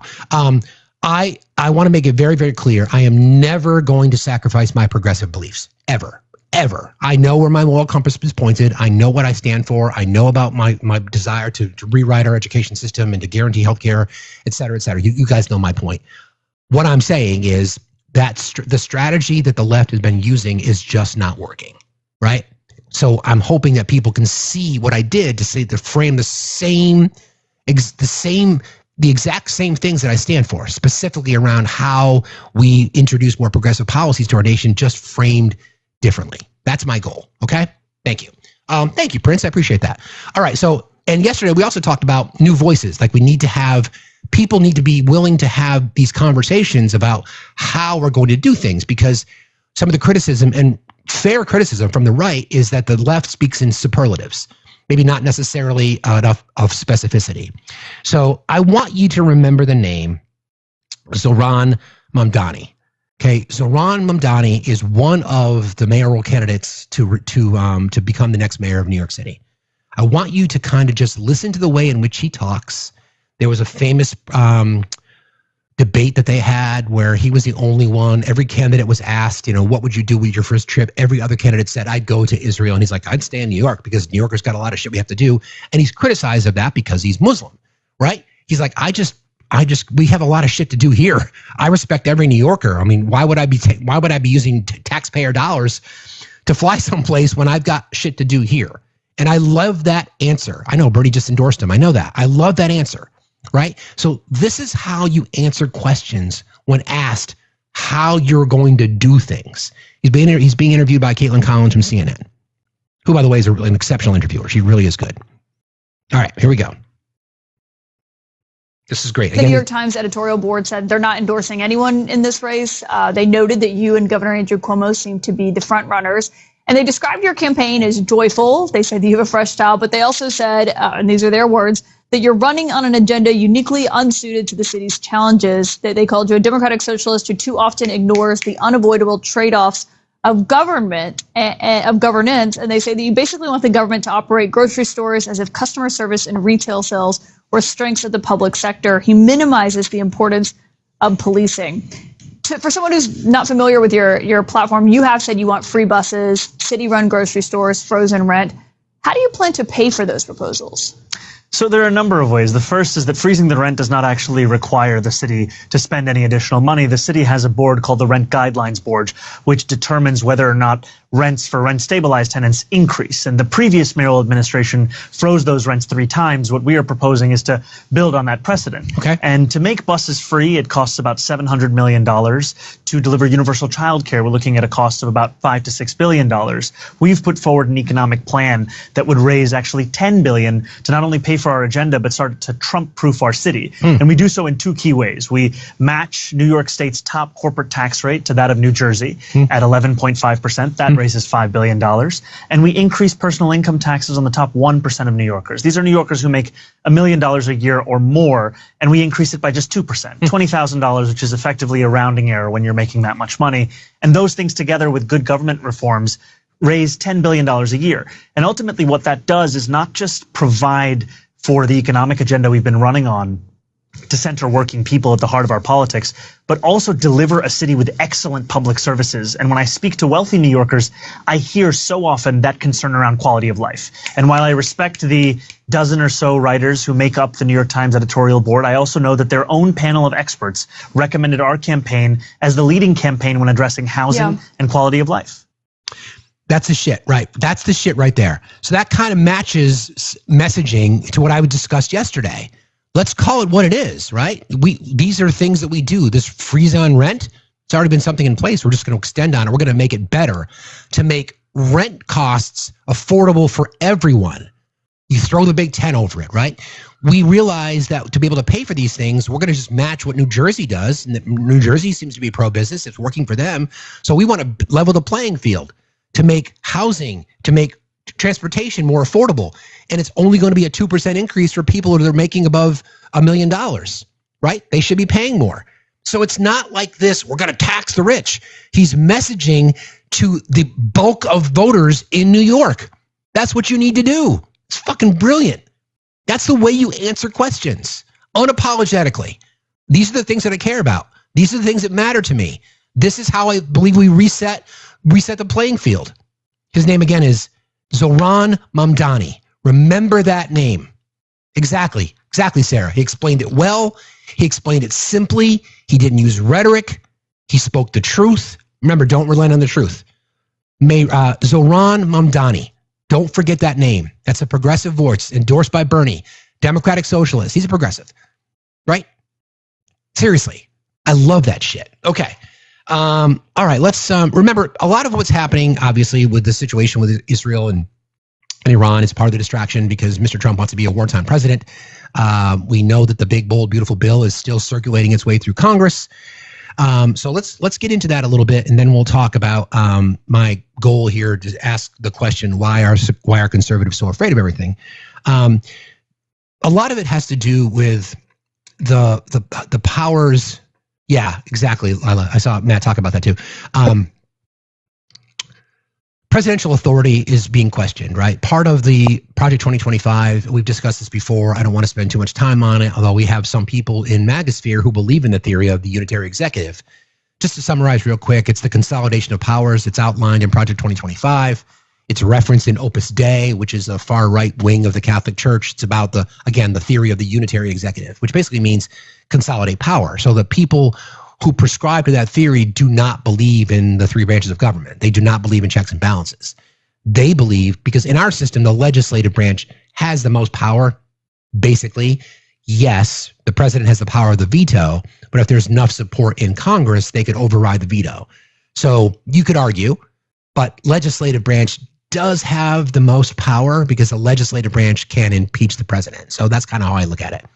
Anyway, unitary executive believers think that the president should be the one in our system that has the most power, thus like a monarch or like a king or like a dictator, right? And a lot of people jump on that board. Curtis Yarvin, right? He's the one that supports the unitary executive. He's the guy that says we don't need checks and balances. We need a king. We need a dictator. Yeah, exactly. John Roberts also. Yeah, not as much John Roberts, more Clarence Thomas.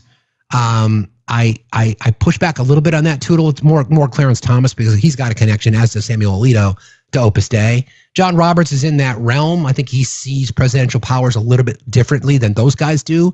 But yeah, he's mentioned it enough, too much as far as I'm concerned. But but that's a fair point.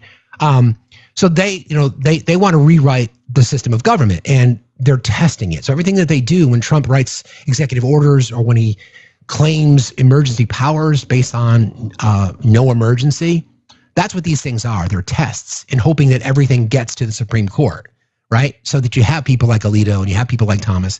This is no different than the claims of immunity, right? So the ambiguity in the Constitution, because the founding fathers never suspected that they would have a criminal in the White House, right? So they never even considered it. So it's vague about what presidential powers are, or what's an official act or what's an unofficial act, right? So this is reporting by NPR. And again, NPR, one of those agencies that have been targeted to have their budget cut because the Trump administration doesn't like the fact that NPR, let's be real, let's go right back to our source. Let's go back to the media bias fact checker. All right, let's put in NPR. See what it says about NPR, right? I think it's necessary for you guys. Again, it's mediabiasfactcheck.com. Okay. This is what the same filter will run it through that we just ran Fox and OAN and CNN and NBC through, and this is what the results say about NPR. High factual reporting. Overall, we rate NPR, National Public Radio, left-center bias based on story selection that leans slightly left, and very high for factual reporting due to thorough sourcing and accurate news reporting. High credibility. Okay? So, again, you can make your own mind up. But when you think about the news agencies that are being targeted by the Trump administration, it's the AP, it's NBC, it's ABC, it's CBS, it's NPR. All these agencies, through the media bias fact checker, are scored as high credible and or reliable sources for rated highly in fact checking. Now, why do you think the Trump administration would be going after news agencies like that? Why do you think? And why do you think news agencies like Fox and OAN and Newsmax are not on the same list? This is conditioning. This is Goebbels propaganda. Control the message. Anybody else who's contradictory to the message is fake. Lugenpresse, right? So there you go. All right. So then back to the story that I was going to read to you guys. Where is it? And then we got to talk about the Trump Mobile thing in just a minute because that's just fucking crazy. That story is just wild. Where is it? Where did I put it? Did I get rid of it? I didn't delete it, did I? I might have. Okay, here we go. So what Trump's national emergencies could mean for American democracy. Again, reported by NPR, okay? The United States is currently dealing with multiple emergencies at once, according to President Trump's administration. A national emergency at the southern border, although if the border is closed and no one's crossing, how is there an emergency? Okay. An energy emergency. How is there an energy emergency? We are drilling at same levels, if not a little bit higher than we were under the Biden administration. How is there an energy emergency? And an economic emergency. How is there an economic emergency? Which again, IEEPA, right? That court in Manhattan ruled that the tariffs were unlawful because he attempted to use language in the International Emergency Energy Powers Act, whatever the fuck it stands for, claiming that there was an economic emergency. The only emergency that exists is the one that he created, self-inflicted, right? But this is a test of presidential powers. Just to name a few. And the president has used these to enact some of his most wide-reaching policies, from pushing fossil fuel production to setting steep and sweeping tariffs. While presidential use of emergency powers has been on the rise in recent administrations, Trump invoked them 8 times in his first 100 days, more than any other president has done in the same period, and it's not even close. So he creates the problem, claims it's an emergency, and then uses questionable constitutional approaches to solve the emergency that he created. Challenges to Trump's emergency orders have yet to reach the Supreme Court. That's the goal. But legal experts worry his use of them could lead to an upending of the constitutional balance of power if the Supreme Court sides with the administration, essentially giving the president, any president, free rein to do more without congressional approval. This, what we're talking about right now, is the theory of the unitary executive. Like, I don't need checks and balances. I don't need congressional approval. I can decide who gets money and when. I can declare an emergency. I can decide if I want to send money to states. I can do all of it myself because I'm the president. I'm the king, right? So that's what this test is. That's why, again, I'm focused on this stuff, so you guys don't have to. I got you. These are the things that are important. This is why I always will continue to pay attention to the maneuverings in the House and the Senate, language that legislators are saying while the pending World War III is happening. So I got you. All right. What is an emergency power? A president can declare a national emergency at any time without approval from Congress. Yes, that is true, but there are conditions. That declaration allows presidents to temporarily enhance their executive powers, with the idea being that passing laws through Congress would take too much time and in rare moments of crisis, and the president needs the flexibility to act quickly and send resources where they are needed. But what constitutes an emergency has never been defined by law, creating a system of trust around the president to be able to identify an emergency. Essentially, it's an emergency if the president says it is, right? So let's flip the script, okay? Let's imagine, if you will, we have President Harris. And President Harris says it's an emergency because domestic terrorism is on the rise, and I've identified people who wear red hats as a threat.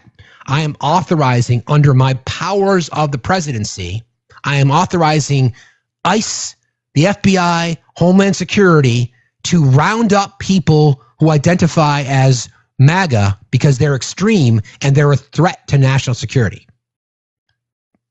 This is what this kind of stuff does. And the right doesn't think that through, right?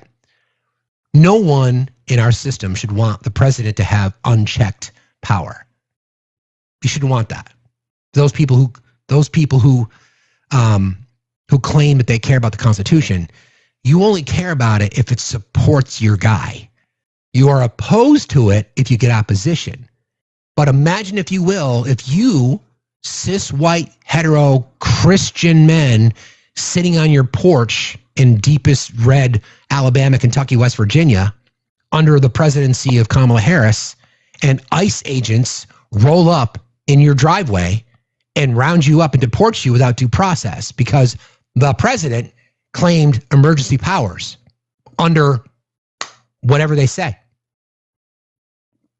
Because that's what we're talking about here, right? This is exactly what we're talking about. Quote, emergency powers are a little bit scary, says Elizabeth Gotine of the Brennan Center for Justice, a progressive law policy organization, recently told NPR's Morning Edition. The entire purpose of them is to give the president a degree of legal leeway that Congress does not think would be appropriate during emergency times. Gotine and her colleagues compiled a list of about 150 legal powers, many of which have never been used, that a president can unlock by declaring a national emergency. While some do require congressional approval to enact, most don't. And she points out that many of those legal powers leave room for interpretation. Now, how does Trump compare to other recent presidents? It's not just the rate of Trump's use of emergency powers that's alarming to the constitutional experts. It's also what he's using them for. Trump is primarily using emergencies to try to carry out his domestic priorities more quickly than trying to pass laws through Congress, which is the traditional constitutional check on executive power. Quote, in President Truman's second term, we've seen really heavy reliance on emergency powers to implement the president's policy agenda. The majority of these declarations appear designed to get in President Trump's, yes. The majority of these declarations appear designed to get around Congress on policy questions that is an inappropriate use of the Emergency Powers Act, right? So, like, we're not talking about foreign threat. Again, it's a fair question, TJ. That's a fair question. I'm glad to see your brain is actually working. So the issue here is that, again, because the Trump administration did their homework the first time, they identified cracks in our systems, right? In our democratic institutions. They identified the cracks. Where are the weaknesses? What can we push on? Challenging the judiciary. So all of this is this is Stephen Miller's corn, right? How can I poke a hole in the constitutional systems? And these are the examples. Wanting to assume power by testing the system. Like, I don't care about Congress. I'm going to get my domestic agenda passed. I'm going to declare war. In our system, it's only Congress that can do that, et cetera, et cetera, et cetera. Now, again, we hope our friends on the right can be objective. Do you want a president to have that power? And I'm asking you to consider the scenario I just gave you, because again, under these conditions, if Trump gets his way in the Supreme Court, then a president can declare an emergency no matter what. No matter what. No matter what. So, if Kamala Harris were the president, or AOC, or John Ossoff, or somebody else, they could decide that red hat wearing MAGA are threats to the homeland, homegrowns, and they could round you up and deport you. And you know what? You would have to be okay with that. You would have to be okay with that if you are okay with it now. Because again, it doesn't matter. What the administration is trying to do is justify declaring an emergency for anything. It doesn't matter. That's what this argument's about. Giving the president powers to do anything they want. Scout, you're not okay with that. You're not. You don't want that to be okay. POTUS is commander-in-chief, how is military power limited? Because we have what's called the posse comitatus, right? They're commander-in-chief, but in our system of government, TJ, it requires Congress to actually declare war, right? So that's where in Iraq and Afghanistan and other insurgencies that we've been part of, there was never really, declaration of war was never instituted because Congress didn't do it. I think the last time was Vietnam. So again, you don't want that. So be careful what you wish for. Why would you want the president to have that power? Right? Why would you want the president to have that power? Think about it logically for a second. It's easy for you to say that now, right? It is easy for you to sit there and say that. It's easy to say, oh yeah, sure. Round up all them illegals, kick them trans people out of the military. Yeah, I don't give a shit. Let Trump have that power. Flip the script. Because this is what we're talking about here. And I know what you're going to try to do because I'm inside your head because I'm smarter than most of you. Not my chat, but most of the opposition. You guys think that this would only apply if it suits what you want. You want Trump to declare national emergency at the border so we can mass deport. You want Trump to use executive orders to take away the rights of women, to take away the rights of the trans community, et cetera, et cetera, et cetera. You want Trump to be able to do all these things. You want Trump to be able to violate the Constitution because you want him to have powers of a king. Then ask yourself if the situation was reversed. Police action. Thank you for not saying that. Yeah, I thought so. It's probably World War II then. That might have been the last time that the Congress actually declared war. So you got to be careful what you wish for. And again, just be objective. No one should want that. Nobody in our country should want the president to. I wouldn't want Kamala Harris to have those powers or any Democratic president. I would not want that at all. I don't want that at all. Exactly, Chris. Right? What I'm going to be focusing on this a lot over the next couple of weeks.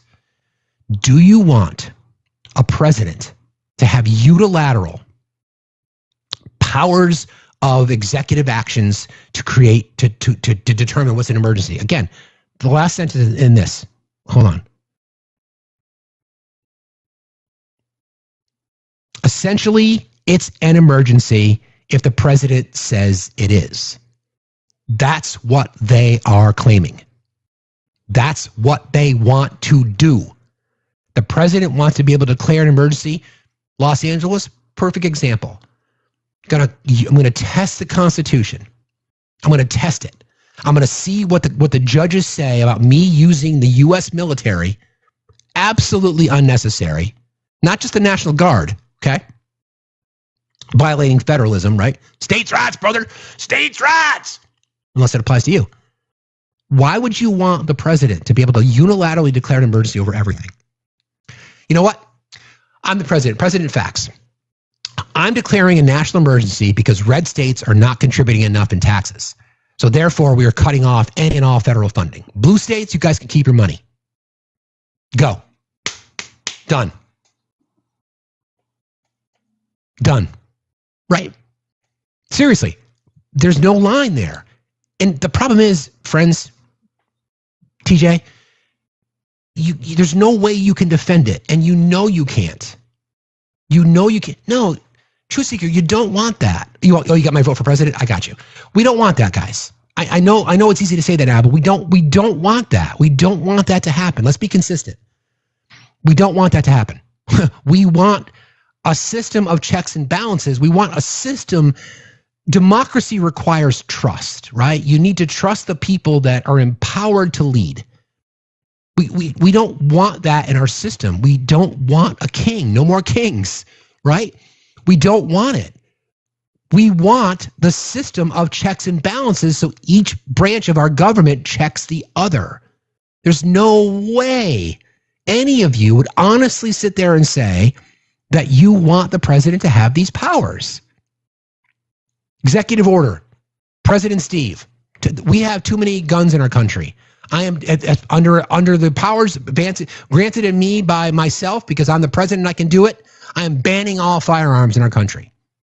You have 24 hours to turn over all your weapons or be thrown in jail for 15 years because I'm calling it an emergency. Again, without any, there's nothing that would stop a president from doing that. Right? Think about it. Seriously, that's what could happen. That's what we're talking about. So I'm going to finish reading this story. Trump is primarily using emergency powers to try to carry out his domestic priorities more quickly than trying to pass laws through Congress, which is the traditional constitutional check on executive power. In President Trump's second term, we've seen really heavy reliance on emergency powers to implement the president's agenda. The majority of these declarations appear designed to get around Congress on policy questions. That is an inappropriate use of emergency powers. Yeah, it is. In Trump's second term, we've seen really heavy reliance. The majority of these declarations appear designed to get around Congress. Yes. In 1976, Congress passed the National Emergency Act in an attempt to put some limits on emergency powers, largely in response to President Nixon's secret expansion of the Vietnam War in Cambodia without congressional approval. Who's one president that President Trump idolizes? Nixon. That act said basically that Congress could terminate an emergency declaration at any time with what was called a legislative veto. But in 1983, in an unrelated case, the Supreme Court ruled legislative vetoes unconstitutional, making it much more difficult for Congress to interfere. One way to limit that power is through legislation. There was a bipartisan effort for such reform. Back in 2019, after Trump's border wall declaration, it was overwhelmingly popular in committee votes in both the House and in the Senate, but has stalled since. Another way is through the courts. Legal challenges to several of Trump's emergency declarations, particularly in relation to tariffs, have been working their way through the courts, with some courts saying Trump has exceeded his power. The administration has appealed, right?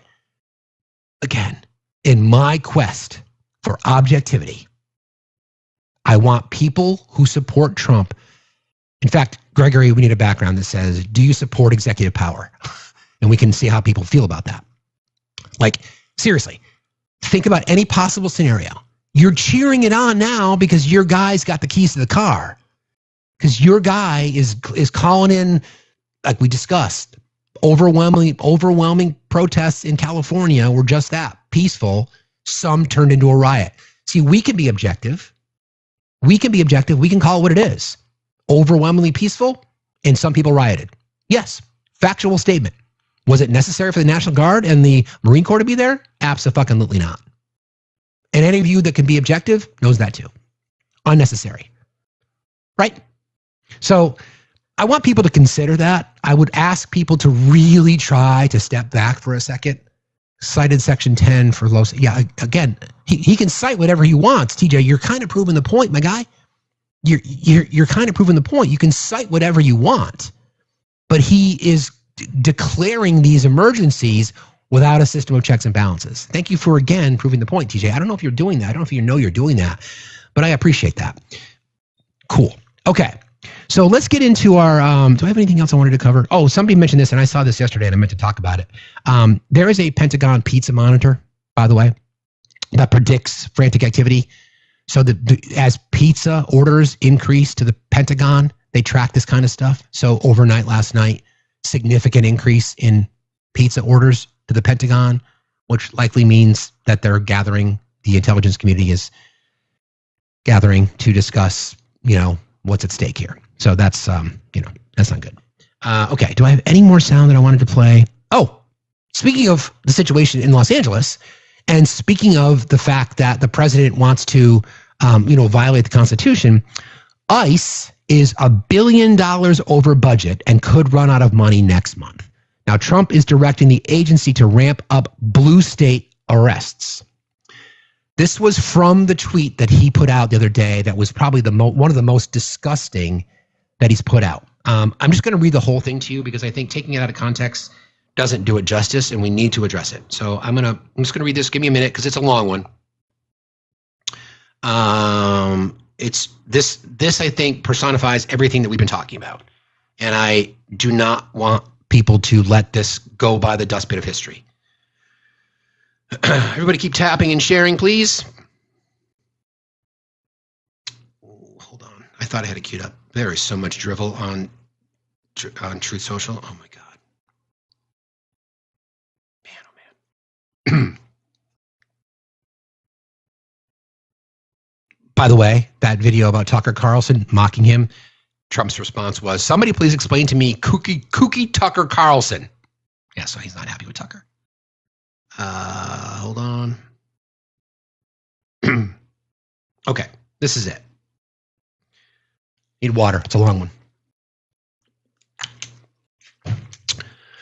Okay, hold on.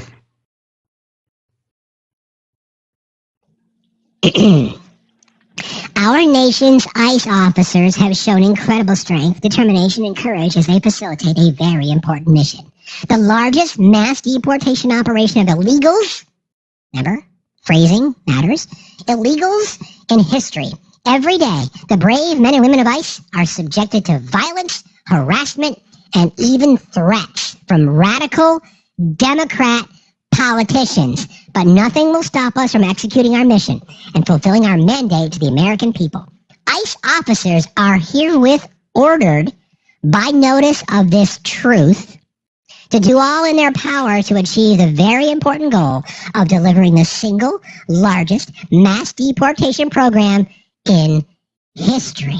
In order to achieve this, we must expand efforts to detain and deport illegal aliens in America's largest cities, such as Los Angeles, Chicago, and New York, where millions upon millions of illegal aliens reside.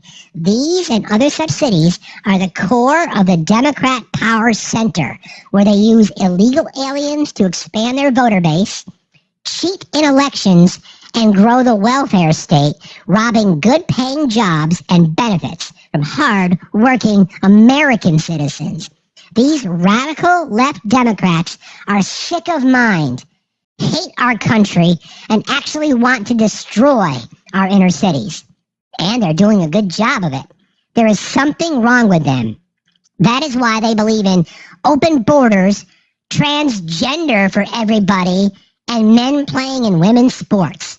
And that is why I want ICE, Border Patrol, and our great and patriotic law enforcement officers to focus, in all caps, on our crime-ridden and deadly inner cities, and those places where sanctuary cities play such a big role. You don't hear about sanctuary cities in our heartland. I want our brave ICE officers to know that real Americans are cheering you on every day. The American people want our cities, schools, and communities to be safe, all caps, and free, all caps, from illegal alien crime, conflict, and chaos. That's why I have directed my entire administration to put every resource possible behind this effort and reverse the tide of mass destruction migration that has turned our once idyllic towns into scenes of third world dystopia.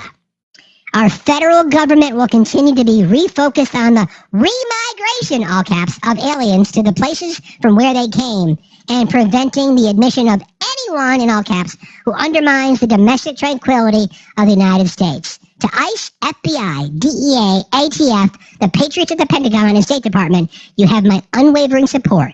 Now, go get the job done, in all caps. So, okay. So notice there are a few targets in there using the fear-mongering that we talked about yesterday when we went through that exercise of a legitimation. It's called a legitimation crisis, as defined by referring to a decline of public confidence in the institutions, leadership, or administrative functions of a society or organization. You use economic issues, political failures, social injustices, and loss of shared value to create this perception that everyone connected to the people that are in opposition are therefore enemies of the state. And that's what he's calling for. So ICE is out of money. So that's what we know. So in his tweet there, you can hear him talking about it. So I'm directing the entire government to back up ICE, right? Okay. So again, the reporting is such that ICE is $1 billion over budget. Waste, fraud, and abuse. Waste, fraud, abuse. Listen, don't tell anybody, but we told our voters that we have to cut funding to feed kids because there's waste, fraud, and abuse. We told them that people like illegals are getting Medicaid and Medicare. Oh, shit. Okay, whatever. I got flagged. Everybody tap like crazy. F1 in the chat. Everybody. Gift whatever gifts you have in your kitty. I've been told this is one way you can push back against people who flag you. Gift whatever you have. Comment, share, whatever you got. Could be a little gift, could be a big gift. I don't care. Just be active. Thank you, guys. Anyway, this is the game that they're playing. So ICE is now thank you, Leah, $1 billion over budget. Inside their funding crisis, part of the reason that they are trying to hammer this bill through, thank you guys, that they're trying to hammer this bill through is because ICE is out of money. And in the big, bold, beautiful bill, there's an additional $75 billion dedicated to ICE over the next 5 years. Congress is still hashing out the details, but time is running out. With about 3 months left in the fiscal year, ICE is significantly over budget and may need to take money from other agencies. That truth was the key, right? That truth was the ability for them to say, okay, we're going to be peeling money away from other agencies. That's not how appropriations work. That's just not how appropriations work. Thank you, Jess. Thank you, Irene. Thank you, guys. You're awesome. That's not how it works. Okay? Can I just make a comment? Can you imagine getting mass reporting just because we're reporting on the news?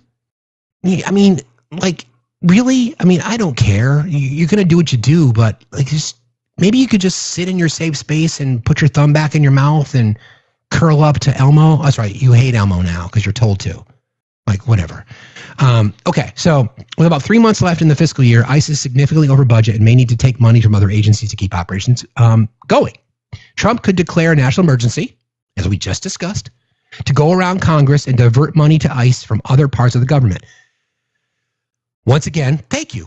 A civics education would be nice for many people because Congress, the House in particular, holds a checkbook. Again, you guys know this because you're the smartest chat on TikTok. Declaring an emergency would give the president the ability to go around Congress from an appropriations perspective. Think about where they would get the money from. They would go right after social programs. We know that. Part of why they want to cut budgets for other agencies is so they can have more money to do these kinds of things. It's just simple math. I'm not making it up. It's just simple math, right? So again, don't be afraid of the truth. It doesn't bite. I don't bite either. I just nibble. Just saying.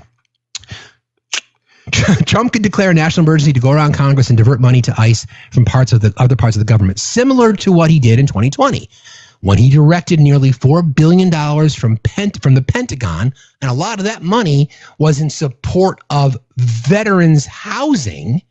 He did that to try to build the border wall. Trump's reversal on ICE raids, and this is kind of the weird part, right? Our great farmers and people in the hotel leisure business have been asking that our very aggressive policy on immigration is is taking very good long-time workers away from them, with those jobs being almost impossible to replace. Don't forget, you were told, MAGA, that the immigrants were taking your jobs. Therefore, you supported mass deportation so that those jobs could be filled by Americans. Mr. Trump says this: our great farmers and people in the hotel and leisure business have been stating that our very aggressive policy on immigration is taking very good, long-time workers away from them, with those jobs being almost impossible to replace. Meaning that he knows that Americans aren't going to take those jobs. Are you going to take it, TJ? Are you going to go out in the fields, back-breaking work under desert sun and pick fruit? Of course you're not. In many cases, the criminals allowed into our country by the very stupid Biden open borders policy are applying for those jobs. This is not good. We must protect our farmers, but get the criminals out of the USA. Changes are coming. I know he's been back and forth on this whole thing. Whatever. Point is ICE broke. ICE paused raids at agricultural businesses, meatpacking plants, restaurants, and hotels. These changes came after pressure from the industry leaders. Again, ICE is broke. Right? They're broke. We know that this waste, fraud, and abuse bullshit argument, we know that the government has spent more money this quarter than they did under the Biden administration in the first quarter of last year. In fact, the first two quarters. So what is it that you fuckers want? What is it? What is it? Exactly, Paddle Kid. Right? So the people that are here, like, I'm not even trying to unpack it because it just makes no freaking sense to me. Okay, let me get into the who requested. Oh, he's got a backup because he must have been naughty too. Good morning, friend. You were naughty, apparently. Greetings and salutations. Hello? You know, sometimes... Hello there. Oh, tickle my fancy. Sometimes you have to, just tell people how you feel.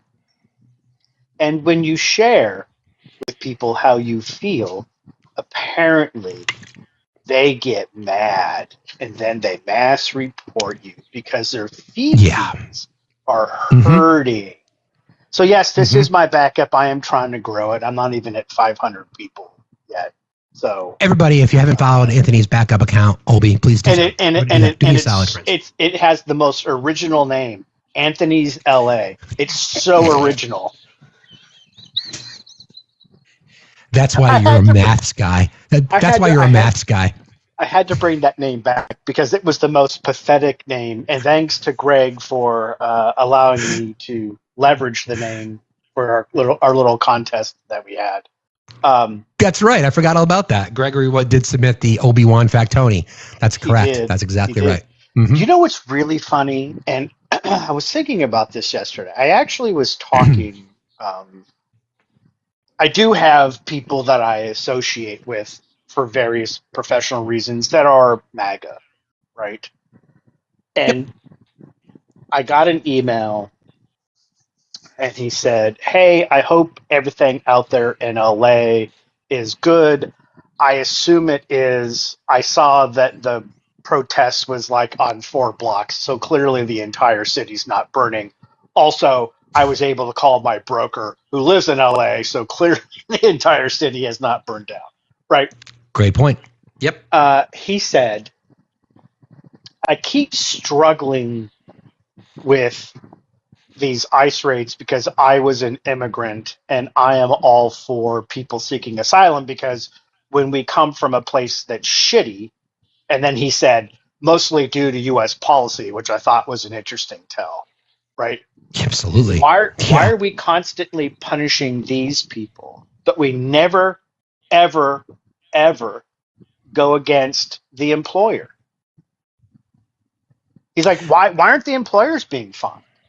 He says, fine, go ahead. Now listen, if you haven't followed the rules for asylum and you haven't done what you're supposed to within a year of stepping on U.S. soil, he's like, fine. If you can't follow the rules, then there are consequences for not following the rules. And I was like, I agree with that, right? Like you have a year, you have to do it, right? That's just the way it's written. He said, but imagine how fast ICE as an entity would go away if a president and Congress would have the nerve to only punish the employers and not the migrant workers or the asylum seekers. Did you hear my my new strategy for the left and for Democrats yesterday? Did you hear me when I went through that exercise? No, because I was trying to find my backup because my vein was super glitchy. Like I was trying to listen, but like every 5 minutes I had to refresh. I was like, okay, I got to protect this one. The reason I ask is because I address exactly what you're talking about in my new strategy for the left under the heading Security and Freedom, tough but smart on crime and the borders. Legal immigration expansion and strict enforcement, more work visas, but crack down on cartels and employers that are exploiting undocumented individuals, right?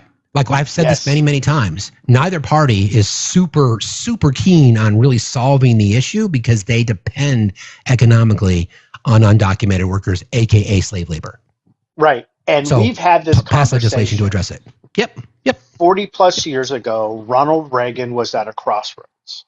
Mm-hmm. He really wanted the door open for migrant workers and asylum seekers. He really believed that that was the best future for the United States. Correct. And he demanded that Republicans do something. That caught Democrats off guard because they were like, oh, okay, here's something we can get behind. So they got behind it. And then the only way the Republicans would sign it is if they stripped out the one section where it said, we will first go after the employers. And that moment was the very first moment that the GOP as a political entity publicly admitted that money was more important than policy. That the people didn't matter. Only the money matters. And it hasn't changed since that moment. Imagine if they had had the testicular fortitude to have actually passed that. We wouldn't be having this conversation today. ICE would be an incredibly tiny, tiny, tiny part of whatever they were before they were part of the Department of Homeland Security, which was a sham cottage industry bill, right? That's right.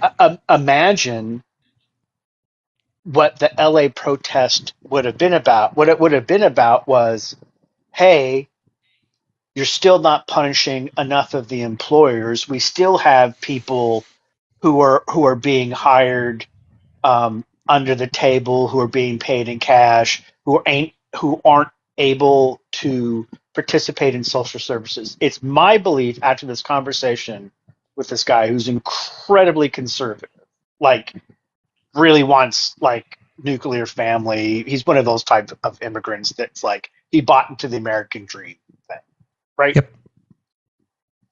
Imagine if we find real quick. Shout out to E. Jones. Instead of testicular fortitude, they say you mean ovarian fortitude. And yes, I agree. If I had ovaries, I would say that.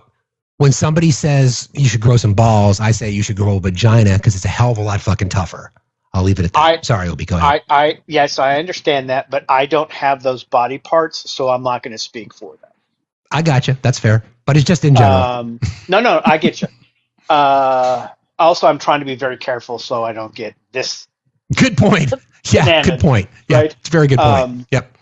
If we had collected money on fines for the last 40 years on employers that were basically human trafficking and abusing human rights by not paying people a living wage, imagine the reforms that we could have had in this country. Imagine if we reformed, because in that moment, had that passed, we could have reformed the INA. We could have done all of this work that has been needed to be done since 1954. The amount of money that we could be generating right now, if we had changed immigration policies 40 years ago, we would have no crisis. We wouldn't have to borrow the money. Now, the right would still be stealing money because they would say just because you pay into something doesn't mean you've earned it, right? That would never change because of the conservative mindset. But imagine how much stronger of a nation and how much closer to the possibility of greatness we could have been had we simply, for one moment, decided to punish the people who should be punished. Because it's Absolutely. not the human beings escaping U.S. policy decisions, like when Trump fucked up with the Venezuelans, right? That's why they are here, was because of Trump, right? And before that, it was Reagan Amnesty. and Bush, right? Imagine if we actually believed in what we said. Make America great again. Okay, you know how you're going to make America great again? By going to the countries where we've intervened and fucked up those countries, those economic systems, life for the citizens of those countries. They all should have a free pass. Instant. That's exactly right. Real quick, I want to thank Micah. Thank Micah and Michelle for your $5 each on Cash App. You guys are great, and thank you to Ellen on Venmo. It is your eyes. Oh, maybe that was because I was picking on TJ earlier, and she says it's because of my eyes. Well, thank you, Ellen. I appreciate you very much. I want to play some sound from Mr. Trump again, specifically because don't forget, he is still by title the President of the United States. And because of that, you do have a responsibility to all states. We know he doesn't give a flying fuck about people who didn't vote for him.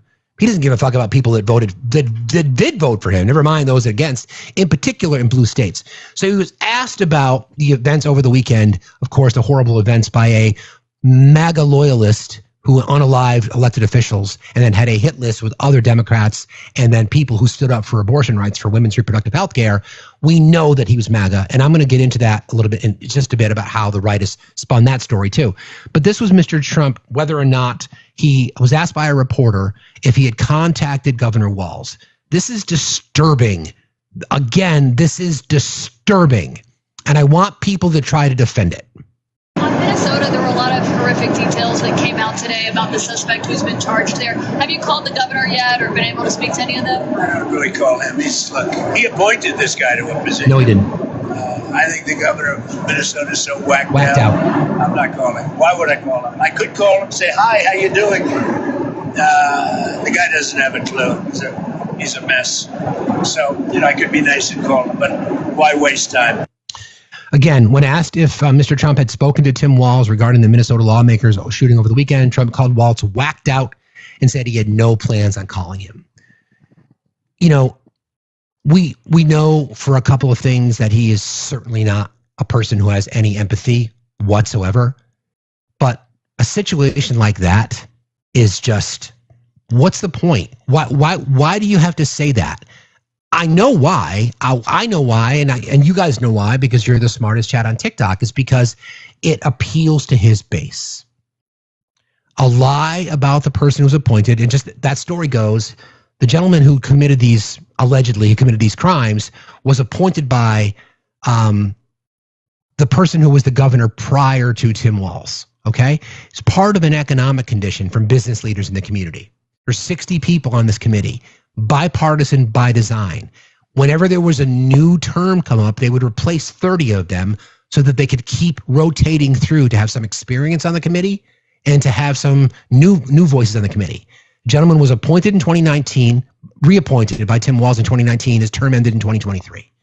So again, the truth is the truth. It's not opinion. But again, he's going to say, oh, he's appointed by Walz. No, he wasn't. Let's talk about what the entire story is. And then just to say, a guy who, Governor Walz was friends with the people who lost their lives. You couldn't just for a moment attempt to show some level of leadership and compassion by saying, I haven't had a chance to contact the governor yet. You don't even have to acknowledge. Yeah, Biden reached out to Trump after what happened. After all the things Trump said about Biden, good point. Biden reached out to Trump. Thank you, Shar. Appreciate that. You don't even have to say anything kind about the governor. You could say, have you reached out to the governor yet? I haven't. It's a horrible situation that's happening in Minnesota, and our team is working on it. That's it.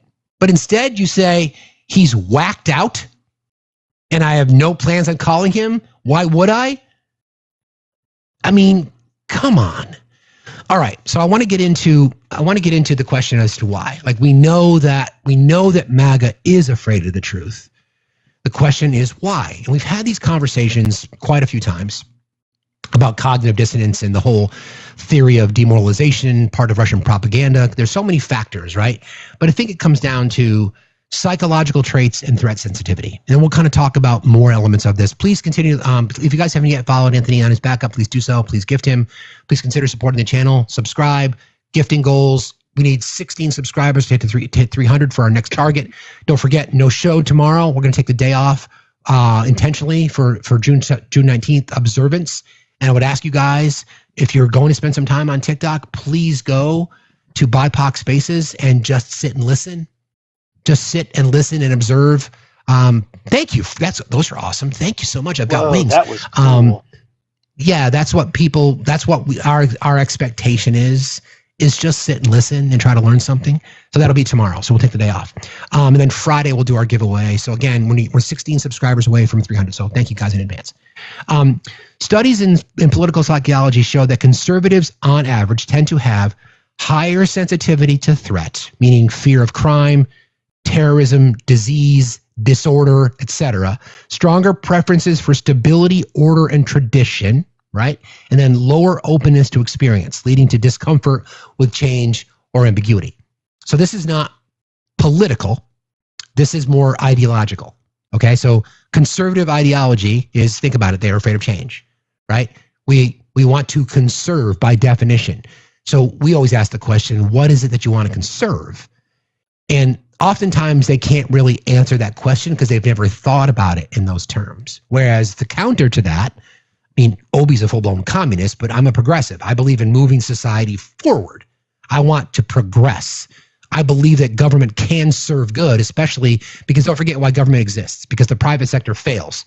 So government has to step in and fill in the blanks. That's ultimately why government exists, right? We could talk about it from the political science and from the nuanced perspective, but because private sector doesn't care about rights and privileges of employees, you need the government to pass labor laws, for example, because the government doesn't want to provide resources for its employees or its citizenry. You need the government to step in and offer Medicaid, SNAP benefits, things like that. So MAGA wants to conserve what? We then can land on the conclusion that they want to preserve whiteness. They want to preserve their hierarchy, because in their mind, because they've been conditioned as such, that if they get a benefit, then that means black and brown and trans and gay people will as well. And that's, again, their fear, right? It's not, they're afraid of fear, which is a weird phenomenon. This doesn't make them necessarily cowardly or irrational. It just means that they're more likely to prioritize safety, control, and hierarchy, especially in uncertain times. So MAGA movement uses fear as a tool, right? MAGA rhetoric thrives on perceived loss of culture, loss of identity, loss of status, loss of power, and loss of security. And think about all the message that comes from Trump every single day, right? Invasion, illegals, crime, indoctrination, criminals and unalivers. They're a threat. Radical Democrats, all this kind of stuff. That's by design. So strategically, again, if I'm being objective, strategically, it's fucking brilliant. No doubt about it. Because they have tapped into the fear-based ideology of their voters. I'm going to tell them what to be afraid of. And I'm going to remind them over and over again. Doesn't matter that I lied. Doesn't matter that I'm not going to lower prices like I promised. Doesn't matter that I'm not going to lead us into war. I'm going to continue to tell them what to be afraid of. And it works, right? It works. Trump and MAGA influencers amplify this with the us versus them narratives. Immigrants are coming to invade your country. Democrats want to destroy your freedoms.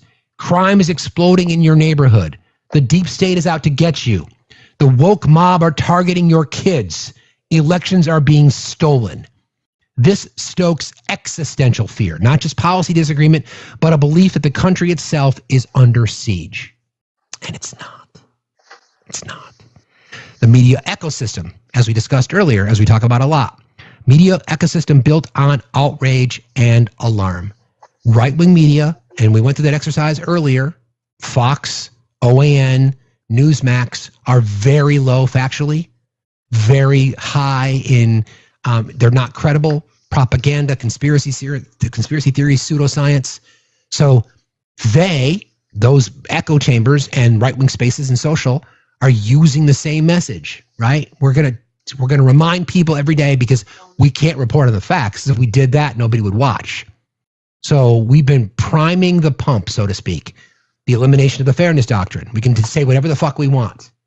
We're going to prime the pump for conservative, easily manipulated voters. We're going to stoke their fear.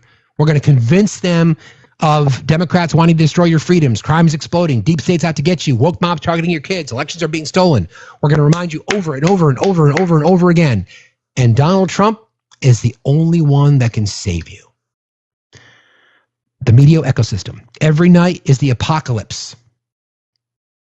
Every policy is socialism. Every protest is a riot or an insurrection. This creates a perpetual crisis mindset where even minor changes, for example, pronouns or DEI policies, is framed as civilization-ending threats. Because that's how deep it feels to them. Again, these are just my opinions. That's what it seems like. It things on the surface that just because somebody might want to be referred to as they, them, or he, him, and just because somebody wants to introduce policies that make things, why would you be afraid of equity? Why would you be afraid of inclusion? The world's going to end. Holy shit. That DEI stuff, even though I don't know what it means, but the world's going to end. That's it.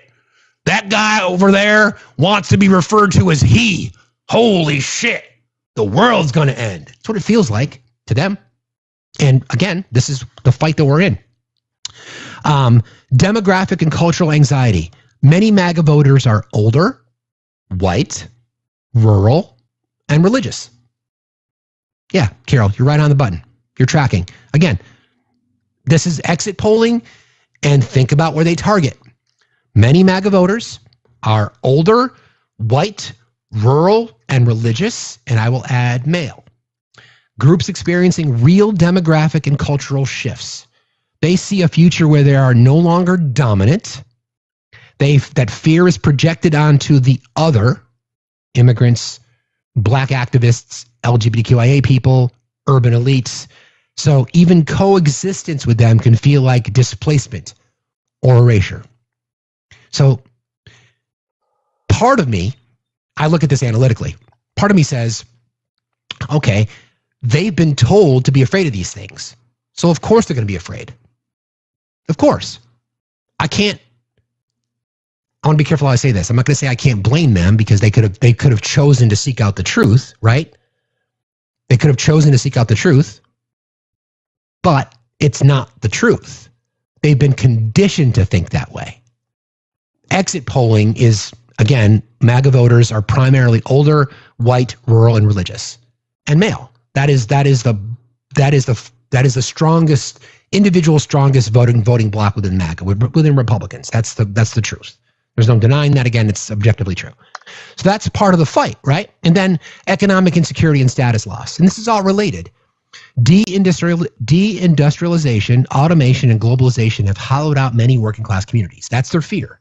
Some of it's true. Some of it's real. Like I said yesterday, Democrats have lost voters that voted for Barack Obama to Donald Trump because of some of these factors. Because Democratic messaging at the DNC level, moderates, has not been speaking to voters. It's been speaking at voters. So Trump came in and said, I'll speak to you. I'll tell you who the enemy is. And they're the ones that, even though I'm lying to you, even though I'm going to rip you off because you're gullible right now and you're vulnerable, like you just went to a cemetery and to bury somebody that you love, and I'm going to swoop in and I'm going to protect you, even though that's a fucking lie. So like I said yesterday, and I really believe this, and I'd be curious about people's opinion on this, I don't necessarily think it's that Trump won over voters. I think it's that Democrats lost voters because they didn't pay attention to things that they should have been paying attention to. I think two things can be true, I suppose. But so then instead of blaming economic systems or billionaires, MAGA ideology redirects that pain towards scapegoats like migrants, regulations, welfare cheats, and liberals. And that's the brilliance of their message. billionaires, people that are making money by selling gold guitars, perfume, and sneakers, are telling their voters that it's the immigrants, that it's the trans people that are ripping you off. Talk about mind manipulation. Fear of falling further fuels nostalgia for a mythologized past. Make America great again. It's kind of the whole principle of the movement. I want to go back to a time where it wasn't about it wasn't about the billionaires telling me I can't succeed. No, I want to rephrase that. I want to go back to a time when black people didn't have as many rights as they have now, that my neighbor, I knew who my neighbors were. There were no transgender people, et cetera, et cetera, et cetera. And again, it's just all a big lie, the entire thing. Properly identifying this would be to say the people that have been ripping all of us off are the 1%ers. As we've seen debt consolidation, wealth transfers. Under Republicans, exponential. Democrats aren't innocent in this, but overwhelmingly so, GOP policies has been to not let wealth circulate. So the people that are voting for this are the ones that are being manipulated the most. It's wild. All right, then authoritarian leanings thrive on fear. Fear leads people to seek strong leaders who promise control, certainty, and punishment of perceived enemies.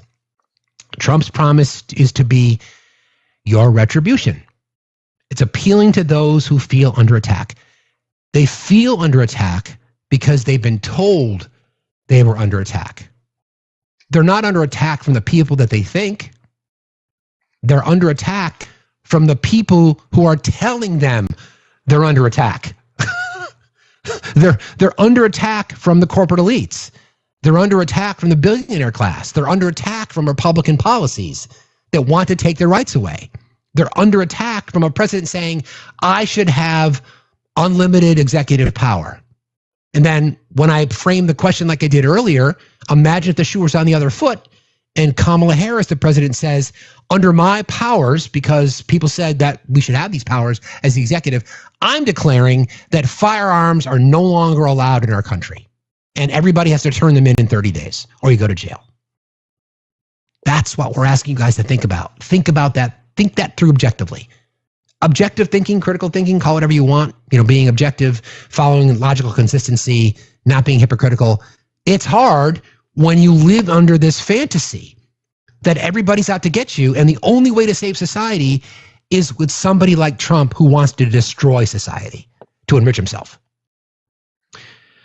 Authoritarian personalities often support punishing dissent, any voice that is in opposition, Democratic leaders, Democratic lawmakers, news agencies, journalists, everybody who's perceived as dissent, suppressing difference, the same group of people.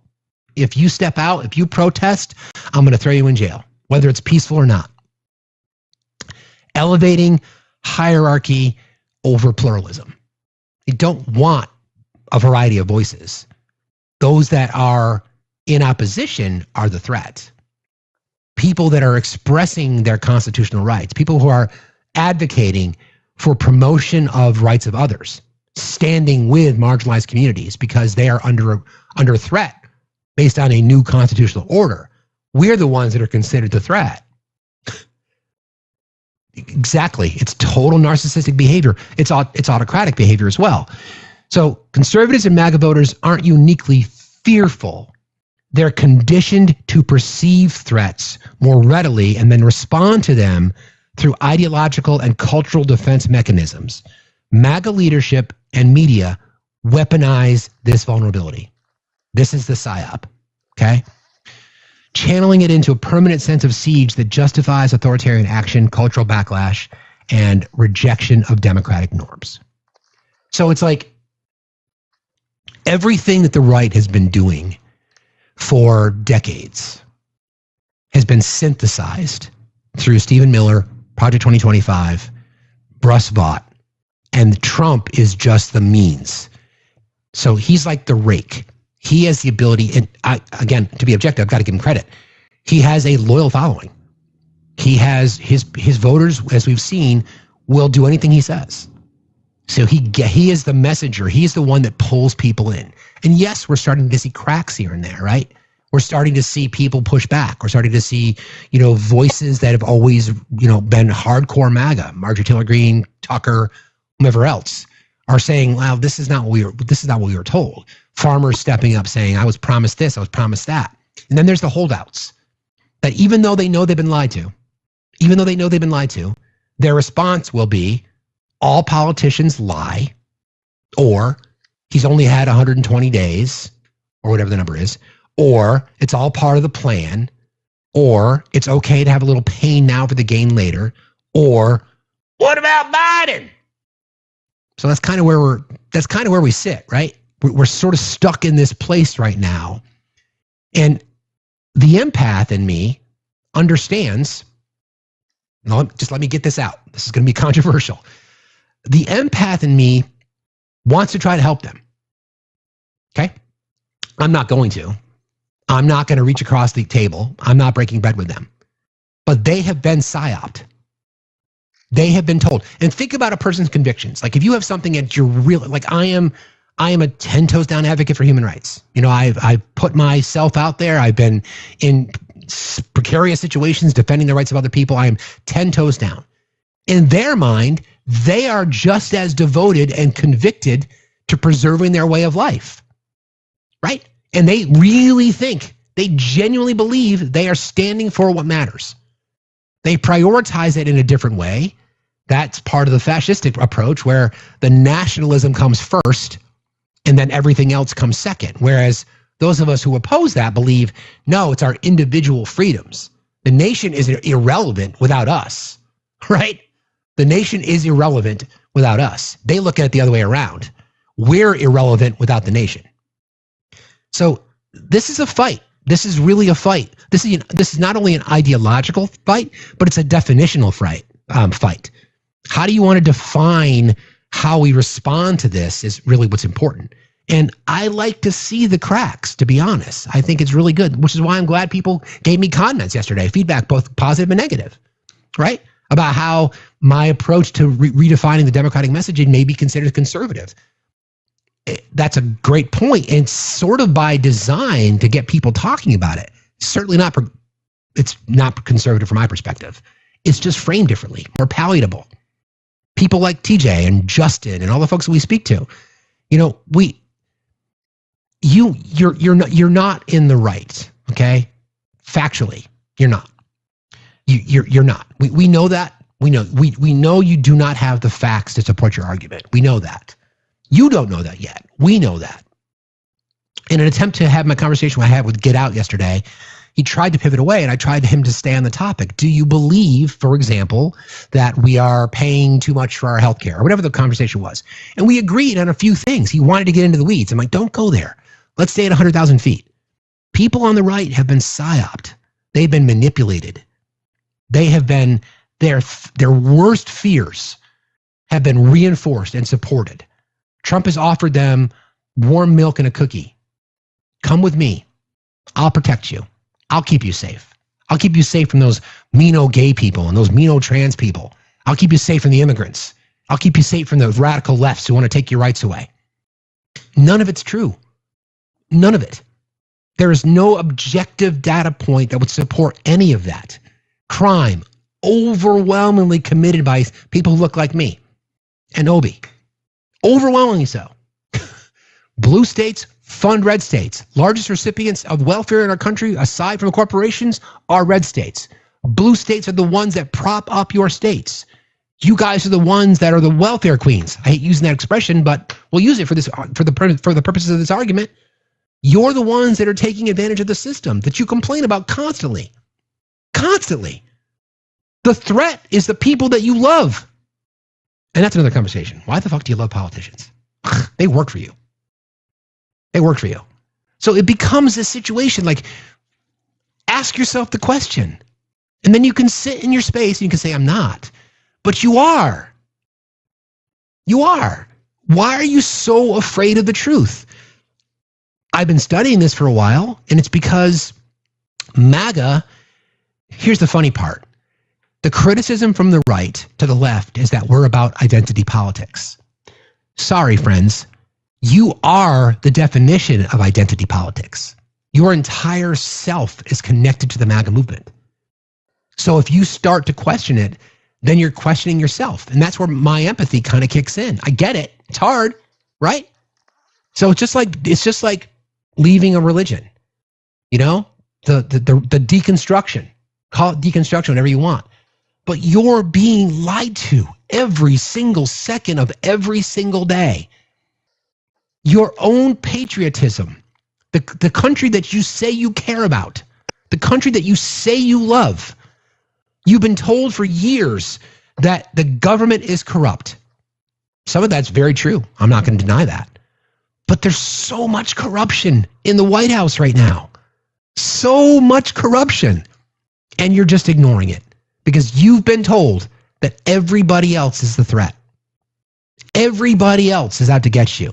Everybody else is the enemy. And the only person that can save you, the only one that can save you is Donald Trump. That's wild.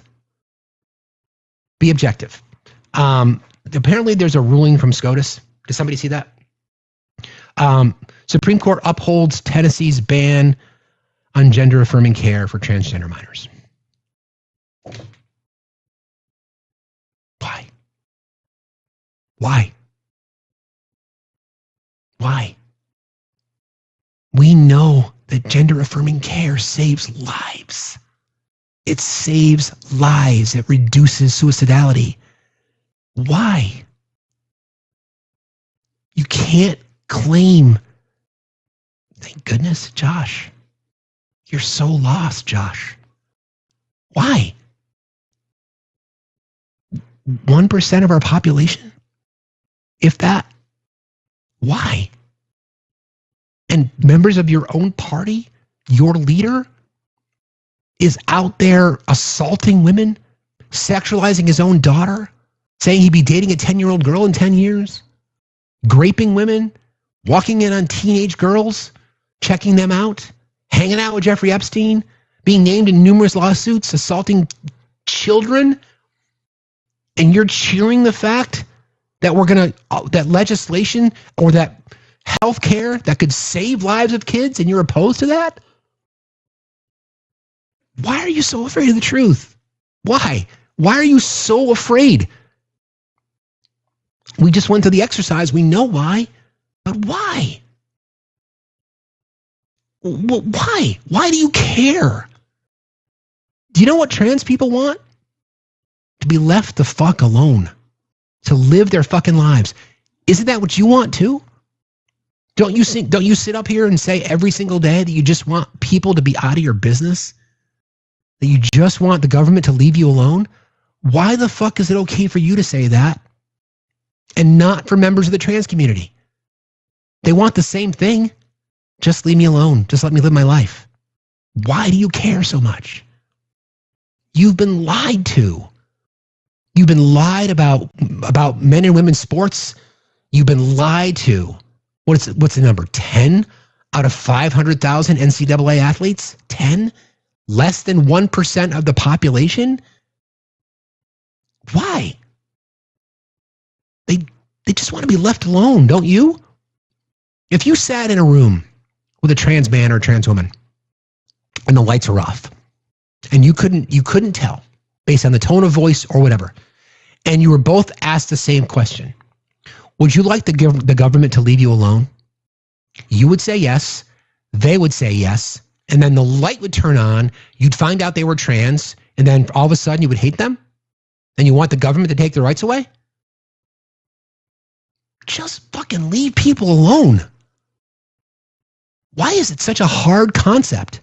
Why would you be cheering that the Supreme Court of the United States? I need to find the vote. Has anybody seen the vote yet? Do we know how it's, here we go. Like, why? 9-0 decision? Was it really? 6-3. That's a conservative majority. Thank you, Sam. 6-3. That's Roberts, Thomas, Alito, Amy Boney Carrot, Neil Gorsuch, and Kavanaugh. that said a tiny percentage of our population doesn't deserve health care.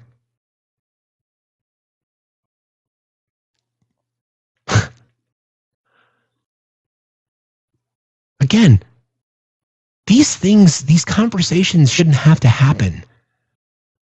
Can you just, again, think about the scenario I just gave you. You're sitting in a dark room, lights are off, right? You're sitting there, the lights are off, you're back to back, right? You have no way of knowing the person behind you. They have no way of knowing you. You're asked the same question. Do you want the government in your business? You're both going to say, no, I just want to be left alone.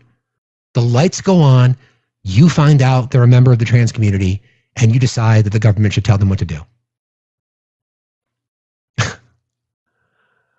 I know, Spike, you're right. They've already said that women don't deserve health care. It's the same thing. Right? Why? You're told to hate people. You're just told to. I don't think I've ever used the word hate. I mean, I don't hate people. I disagree with people. I don't like people. I hate the Yankees. That's a different conversation. There's reasons there, though. It's called PTSD from my childhood. Anyway, I don't hate. You people walk around with hatred in your heart because you're told to hate someone. You're told to hate immigrants. Why? They don't commit crimes nearly as close to the levels that you do. They pay billions of dollars of taxes into our system every single year. They don't get to take advantage of it. They're fulfilling the jobs that you are too lazy to do. Like, you just hate people. Why? Why? Why do you hate them? You have no reason to. If having a conversation or the conversation about the trans community in general makes you feel uncomfortable, then join Lainey for one of their lives and learn something. Why do you, if you're uncomfortable about it, then that's something to unpack, and that's fair. That's okay. You can be uncomfortable. That's all right. Do you know what you get from discomfort? You get change. Be uncomfortable. Get called out on shit. But you walk through this space every single day and you just choose to hate people for no reason other than you're told to. You're told to hate people on the left because we care about expanding rights for people. You hate people on the left because you consider, I'm a radical apparently, Obi, because I think everybody on earth should have free and affordable health care. Everybody. But I'm a radical because of that. Have you ever bothered to look in the mirror and say, why do I hate these people? Where does it come from? Maybe you actually hate yourself. And you know where it comes from. I do. It comes from evangelical Christianity. It does. Right? It does. And I'm sorry if you're Christian and you're offended by me constantly beating this drum, because I'm a marginalized community member in which evangelical Christians want the end of times to come, so all of my people are eliminated. I want you to think about that. That's right. Every single evangelical Christian prays for the end of times, which equates to the end of June. So if you want to know why we get so mad about Christian fundamentalism or white Christian nationalists, it's because all of you are incredibly hateful, disgusting human beings who deserve no quarter. Because I'll tell you why. Because of Ronald Reagan, because of Richard Nixon, because of conservatives, because God forbid you're not like everybody else. That's why. They hate, and they hate, and they hate. And leftist Linda, you're more than welcome to request. You can't. I mean, anybody on my panel can speak of whatever's on their mind. So maybe leftist Linda, maybe you're part of the problem too. So I'm just throwing that out there. Yeah, and Linda, I am informed. I am educated. Feel free to come up and tell me how I'm wrong. And then at the same time, if you claim to be a Christian, I want you to explain to me why you only pay attention to 10 of the 613 commandments from God. Because there's 613, not 10. Christianity decided they could pick and choose which of the 613 they wanted to follow while co-opting our writings and our books. So get fucked. Hazy, good morning. How are you? Having a rough day with that ruling. With so many things that are going on in so many states with all the legislation against transgender people and the healthcare for minors, having a child that is transgender, I don't know what we're going to do for her medical care because it's going to start to affect every state. It is. Ohio's ruling that so it went to the higher courts here in Ohio when they tried to do that. And the only thing that's stopping them right now is that they combined two laws into one. And so it got held up in the courts here because they're legally not to do that. But at the same time, they said, well, we're still going to keep the ban on medical care unless you're grandfathered into the system. So she technically cannot move forward with any steps in the process at this point in time other than where she's at in the state of Ohio. So if that law does get split, and this ruling is, I mean, they basically took the language from Kentucky and Tennessee here in Ohio. And Ohio is just turning into a shit state. Like, we moved from Louisiana back to Ohio because that's where we had moved from. And I'm sorry. No, you're fine. I am absolutely devastated seeing this today. And it's like the transgender community is handed a win because they can get their gender changed on their passport. And then they turn around and do this. I'm just going to read the news story reporting from this, Hazy, just to kind of bring people up to speed. So please feel free to stay. The Supreme Court today upheld Tennessee's ban on gender-affirming care for trans minors in a blockbuster ruling that will bolster efforts by conservative state lawmakers to pass and preserve other divisive laws targeting the transgender communities in America. The 6-3 decision, right along the ideological lines, is a major blow to the transgender community and its advocates at a critical time. Since 2020, Republican-led states around the country have passed a wave of laws regulating the lives of trans Americans with a particular focus on minors. President Trump, who ran for re-election in part on ending the transgender lunacy, as he called it, has taken several steps intended to roll back gains made by the community. Roughly half of the nation's states have bans similar to Tennessee's. Federal courts have disagreed on the constitutionality of those laws, and the Tennessee case, filed by the Biden administration, was the first to reach the high court. The court's majority opinion was penned by Chief Justice Roberts and joined by other 5 members of the conservative wing. Of course, the 3 liberals dissented. This case, quote, this case carries with it the weight of fierce scientific and policy debates about the safety, efficacy, and propriety of medical treatments in an evolving field, Roberts wrote. The voices in these debates raise sincere concerns. The implications for all are profound. The Equal Protection Clause does not resolve these disagreements. Moving forward, under the court's ruling, judges examining bans like Tennessee's and potentially other restrictive laws will do so under the lowest standards of judicial review, meaning those other laws are more likely to be upheld by courts.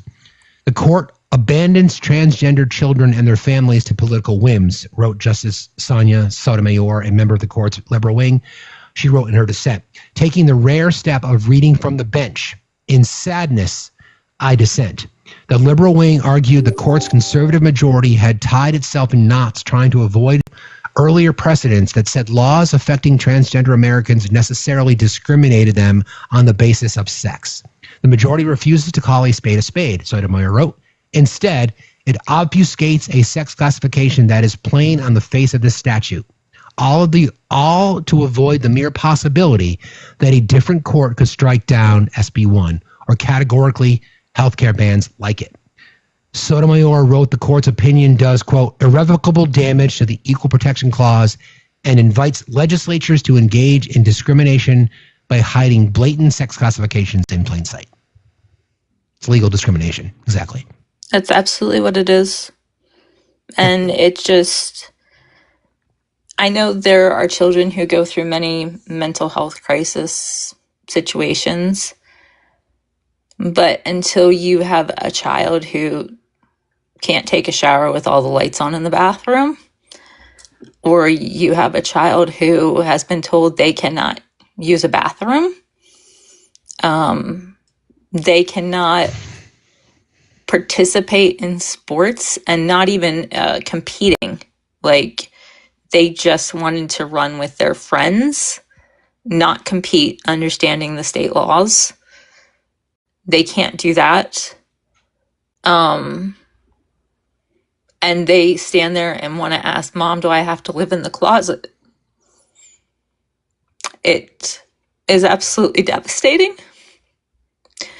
And with this ruling, if it goes further, which I'm sure it will, I have to explain that to her.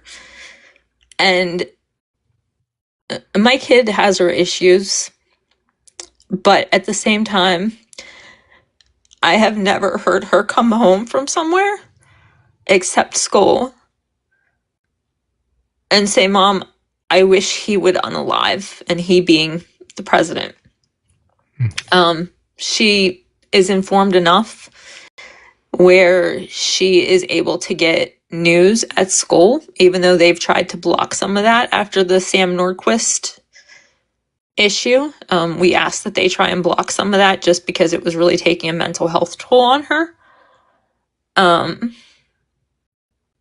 But I think until you're in it, like, Lainey has some really great points, but until you have a child going through this, like, as parents, we don't expect our kids to come out to us like this.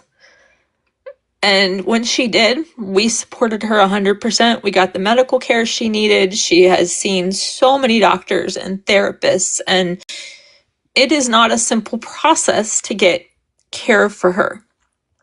And now if this goes nationwide, even with some of the states saying, well, we're going to be sanctuary areas, the doctors are going to be afraid to practice. And this is one of the things that we were afraid of, where we may have to leave the country. Which is hard because I want to fight for this country. I want to fight for what's right. I want to fight for other people in this country. But at the same time, I got to sit here and go, you know what? There's so many people that voted for him, and I know there's a lot that didn't. And there's a lot who didn't vote, period. And those that didn't vote may as well, in my opinion, have voted for him. And so they are against my child and her rights, my rights as a parent. And I think until you go through it, like, she could not have her puberty blocker replaced unless she sat there with the doctor and was able to explain what it did. She had to do that. And then we had to give consent. And that's been since she turned 11. She had to be able to do that. So to say a child doesn't understand it, they're explained it. They're educated on it. They are given some age appropriate information. And it breaks my heart that there are so many kids going through this. And yes, it's a small population, but why are we wasting our money on this when there are such larger issues in this country, like feeding children? I can't send money to school with her to put on someone else's account that might own money. They will not take it. So we send extra food with her. And then she'll come home, she'll be like, Mom, I'm hungry because I didn't eat my whole lunch. And it's like, okay, we'll get a snack, whatever, we'll do what we have to do. But yeah, I don't know what we'll do at this point if they decide to uphold this in the state of Ohio based on this Supreme Court ruling. So, I mean, yeah, can we go across the border to get her medical treatment? Yeah. But if I'm going to go across the border to get her medical treatment, I might as well just live across the border because she's going to need it for long term. So, unfortunately, I have to run to a meeting. I told them I was going to be a few minutes behind because this just kind of hit me and you were talking about it. And if there's anybody out there that needs to reach out and ask questions, I welcome it. I have always told people I don't expect you to accept it, but I do expect you to respect it. And it may go against your beliefs, but that doesn't mean you can't respect her as a human being to get the proper care that she needs when we are doing everything as parents to make sure she has the proper support. So, but I got to go do my liberal job as, you know, it's a Wednesday and I've got to do that. But I just want people to think about that and how it is going to affect these kids negatively. So, and thank you all for the gifts. I appreciate it. I love you all that support kids in this community and adults in this community. And if anybody, like I said, if anybody needs anything, reach out. You need an advocate, I'm here. Same to you. So, but that liberal job's calling. So I will talk to you all later. Thank you, Hazy. Thanks, Hazy. Thank you. That is the example of the hatred from the Christian right that was so eloquently presented. A real life example. And I noticed that lefty progressive, whatever the hell that person's name was, which they should change, right? Come up here if you're in the comments and explain to us how this isn't hatred from the Christian right, because this is where this comes from. Why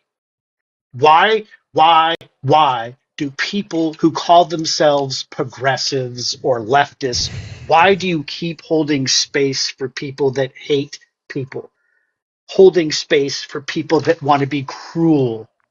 They're just fucking bullies. Why do you continue to do this? I'm calling you out because we're sick of this shit. There are children in the United States that are suffering because religious zealots can't mind their own fucking business. And Tim Walz was very clear. You all are fucking weird and you need to mind your goddamn business.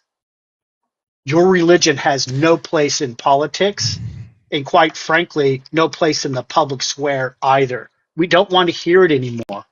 We're sick of your judgment. Enough. You want to call me a hypocrite? Go ahead. I've been shouting this shit for 40 years.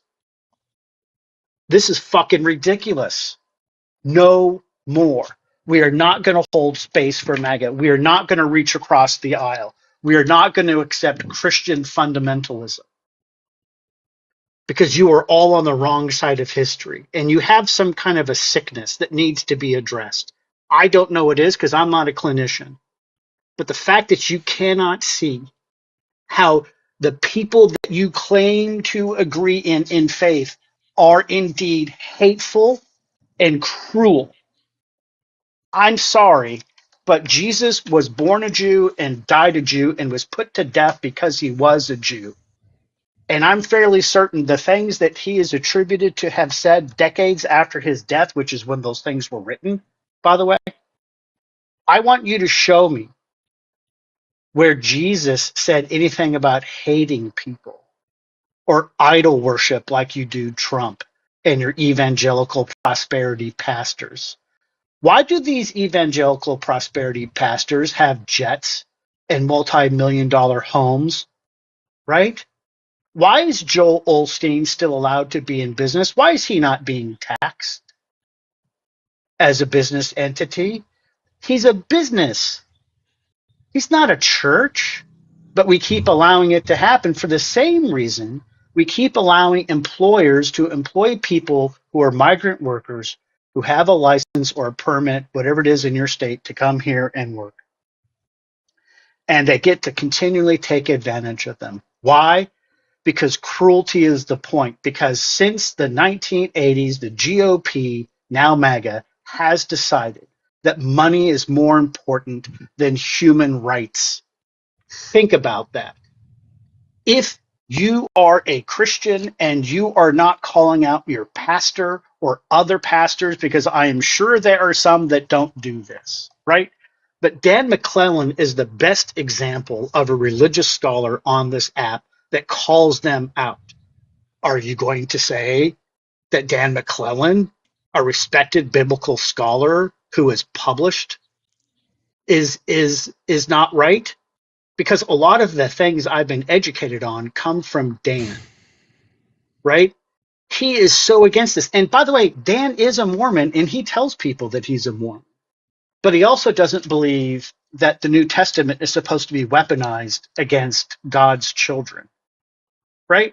But here you all are, not in this chat, obviously, although there may be a few, so giddy and so full of glee because the Supreme Court, the Christian nationalists on the Supreme Court, the Opus Dei Supreme Court, literally just denied other human beings human rights because someone at their church told them to do so.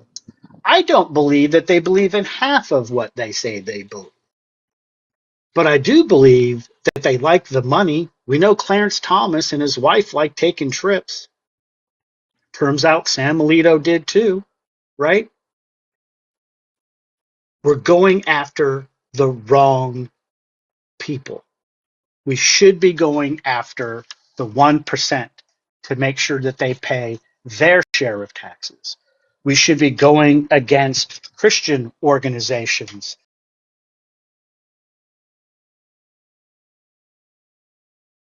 that brush into the world of politics. If you preach from your pulpit about politics, you are no longer a church, and you should not be allowed to declare yourself a church, and you should be taxed appropriately. To declare yourself a church, and you should be taxed appropriately. All employers who hire migrant workers and don't pay them a living wage and don't put them through the I-9 process should be fined.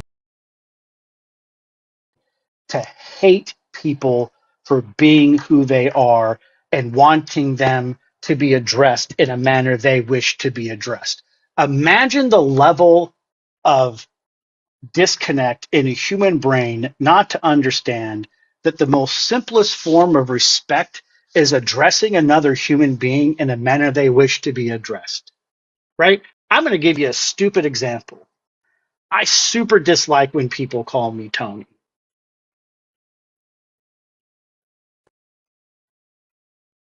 My name is Anthony. It's not Tony. Don't get familiar with me. Other people have names they don't want to be called. Get familiar with what they want. Try to be comfortable with the fact that human beings individually get to make decisions on what they are comfortable with.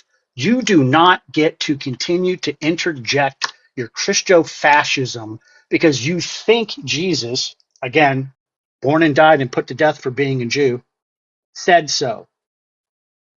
Stop.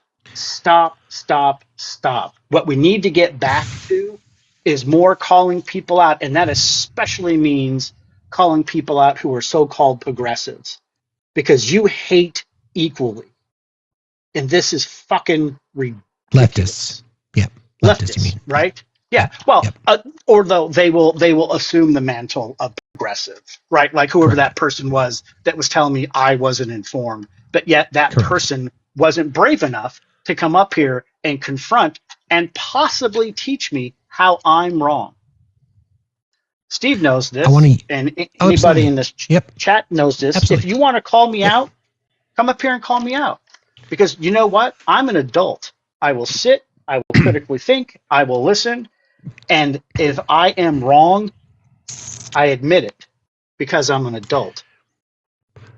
I want to use this opportunity because it's the same people that are sitting in the chat now or celebrating it in the streets of America or wherever else around the world who also claim to be pro-life. Yeah. So I'm going to take this opportunity to read to you something written by Courtney Hood from the 26th of January, 2017. This is entitled March for Life. To those participating in the March for Life, first of all, good for you. Raise your voices, express your concerns, gather, make signs, do your thing. I won't call you names. I respect your right to do this, and I respect your conviction. Second, be clear with your cause. You don't march for life. You march for the birth of a fetus. Think about this.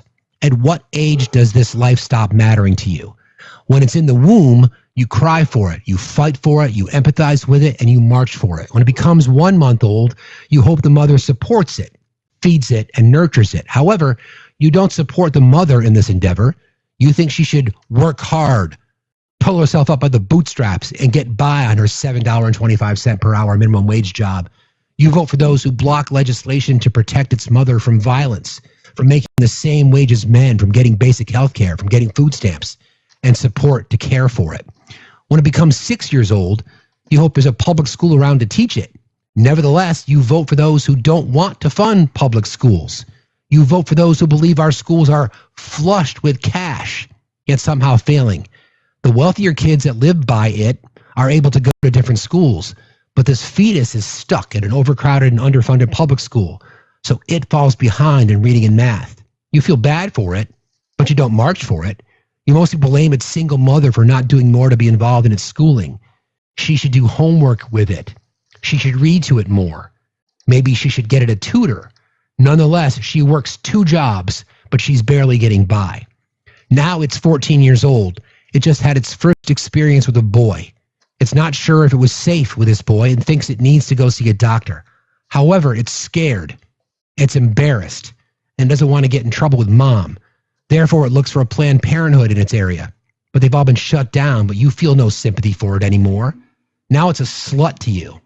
It should have made better choices, been more Christian. It's no longer worthy of your support, and you don't march for it. Because you're not marching for life, you're marching for religion and righteousness and oppressing women with your outdated views of how they should behave. Therefore, it goes on with no prenatal care. It goes on living for the next 3 months wearing baggy sweatshirts and hoping no one notices. When its mom finally does notice, she tells it to get an abortion because they don't have the money to support another it. Because it is still a child trying to go to school and have a life. Again, you don't march for this life. You voted to make abortion illegal, and you feel good. You feel right with God because you saved another fetus. This time, it was given up for adoption. It joins more than 400,000 children in the foster care system if it's lucky. It'll only spend the average of 3 years in foster care. If it's lucky, it won't fall into the 78% of foster care children who experience some form of abuse. If it's lucky, it won't be one of the 80% of imprisoned people who spent some time in the foster care system. If it's lucky, it'll be one of the 50% of foster kids that graduate high school by the age of 18. If it's lucky, it'll be one of the 9% of former foster care kids that earns a bachelor's degree. If it's lucky, it'll be adopted before it turns 18 and is then thrown out onto the streets to fend for itself. However, you don't march for those lives. Now it's 18. It jumped from foster home to foster home to foster home. It doesn't have a family. It's depressed, emotionally damaged. It needs help. It could use some health care, but obviously can't afford it. It could use a job, but has no clothes and nowhere to stay. You avoid it on the streets, taking the long route to your car, hoping it doesn't stop to ask you for some change. You wish it would go somewhere else, anywhere but your neighborhood. It gets too hungry. It turns to sex work because it's the only option it has. It starts using drugs to numb the pain of this work. However, you don't march for this life. This life is a burden on society to you. This life is unchristian to you, unworthy of your tax dollars. This life should get its act together, overcome all odds, and become a self-made, just like your granddaddy. However, this life has a new life inside of it. And again, you'll march. Courtney Hood, 26 January 2017. This is what we're talking about. This 100%. is what we're talking about. And when we are just legislating and using the courts and violent rhetoric to take away the rights of people, it is just beyond unacceptable. And people are fucking cheering for this today. People are cheering for this. And this is the argument that we always have. It's not about you being pro-life. You are pro-forced birth. You believe that you have a moral compass. You believe that you have the priority of children on your mind. I just put it in the Discord, friends. You can't defend this. You will see celebrations in the MAGA-sphere today. You will see Trump talking about this in terms of our great Supreme Court ruling to deny the existence of individuals.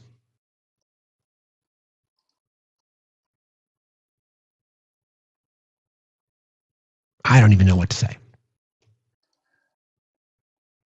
I think you read what needed to be read, but I note that the people in the chat that are celebrating, they don't have the ovarian fortitude to come up here and defend it. I don't even want to because talk they know about it. because they know it's indefensible, right?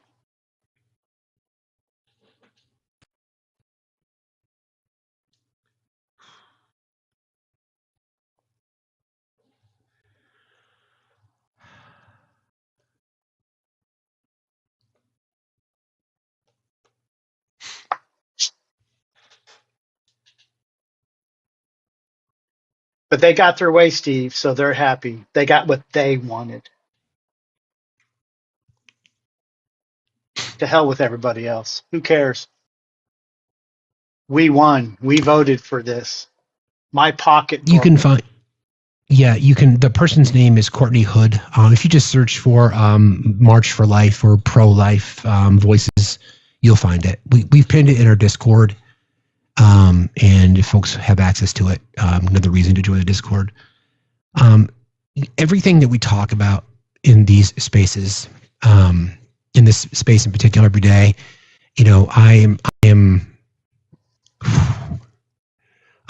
humbled by the amount of just like-minded individuals that show up in this space every single day, and how caring and how compassionate and empathetic our mod teams are, and my friends here in this space. And this shit hurts.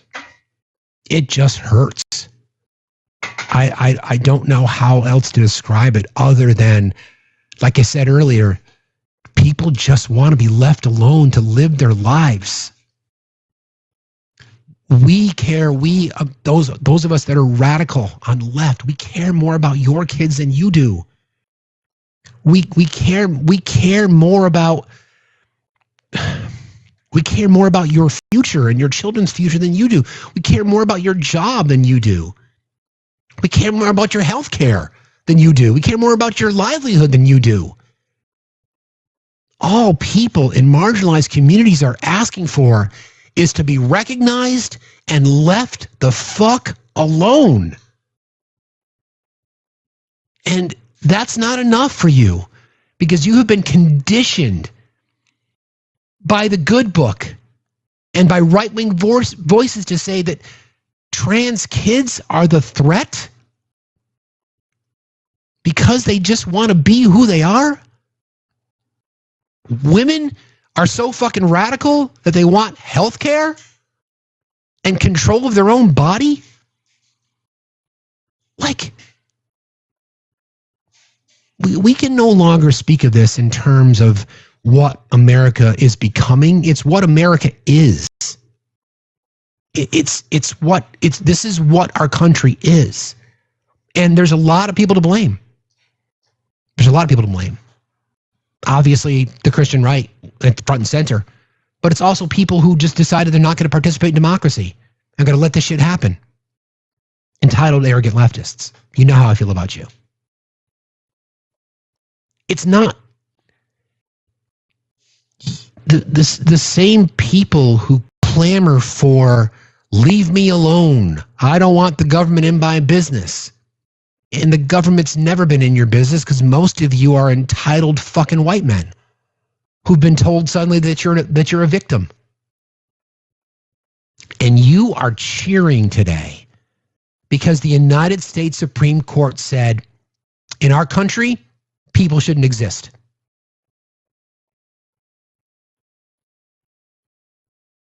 And that is exactly what they said. There's no mistaking. That is a direct message. And for all the 2A people that may or not be in the chat, why are you not coming to the defense of trans people? Why? You should be.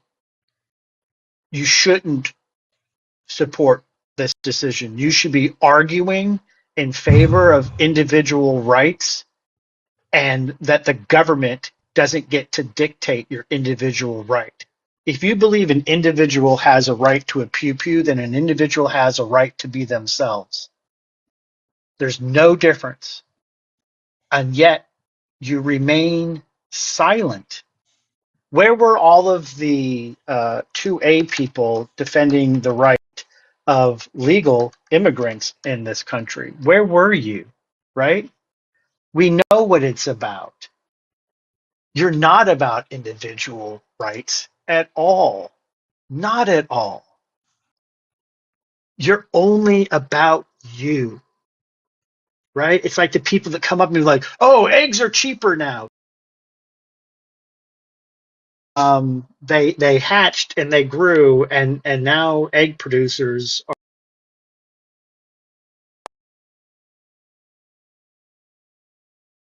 cents more a gallon. I think is what our wife and I measured, that the cash price for gas in our town here in Southern California has been 75 cents more a gallon since Trump took office. 75 cents more a gallon. Yes. Somebody just asked, the way to locate the poem that I read, because the original author removed it from the medium, is to search Courtney Hood, You Don't March for Life is the title. The second link that seems a little bit junky says Voices from Russia is the poem. Again, You Don't March for Life is the title of the poem. Again, it's in our Discord. If you haven't yet joined, if people want access to it, I'll put quotes around the title, You Don't March for Life. 400,000 kids in foster care. Have any of you pro-life fucking Christians bothered to adopt any of them? Any of them? Any of them? Probably not. I don't even, you know, I struggle. It's not even the hypocrisy anymore for me beyond that. It's not even the hypocrisy. And I mean, Obi knows me well enough to know that I speak the way I feel. You know, I try to be as objective as I can. I try to be, willing to listen to other voices, and I'll always do that. But there's no way anybody can be celebrating this today because it's a lie. It's just a lie. You'll never want to address the bigger issues in our country. You don't want to do anything about protecting children in school. The number one cause of death in America for children under the age of 18 is firearm violence. You don't want to do anything about that. You don't care about that. You don't care about access to mental health resources. You blame everything on it, but you don't care. You don't care about medical bankruptcy. You don't care about, the suicidality. You don't care about 22 a day. You don't care about any of that fucking shit. You don't care. You don't care about life. You care about control. You want to tell women what to do. You don't want trans people or any member of the LGBTQA community exist because it makes you feel uncomfortable. Meanwhile, you're crashing Grindr. Meanwhile, you're getting exposed for your same-sex relationships. Meanwhile, you're assaulting kids. What is wrong with you people? What the hell is wrong with you? You have so much hatred. You're walking around every single day with this massive weight of hatred on your shoulders every single day. You have no reason to hate people other than yourself, in my opinion. You walk around every single day. Who am I going to be told to hate next?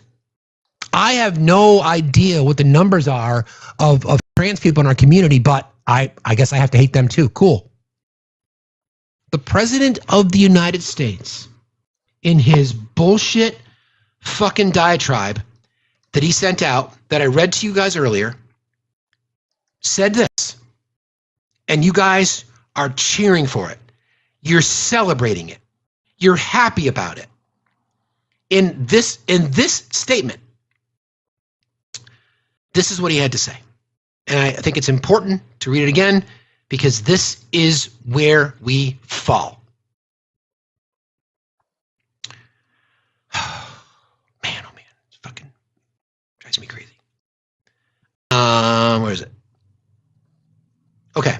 In that long bullshit diatribe I told you about him justifying using the military on the streets of our city. That's what he said.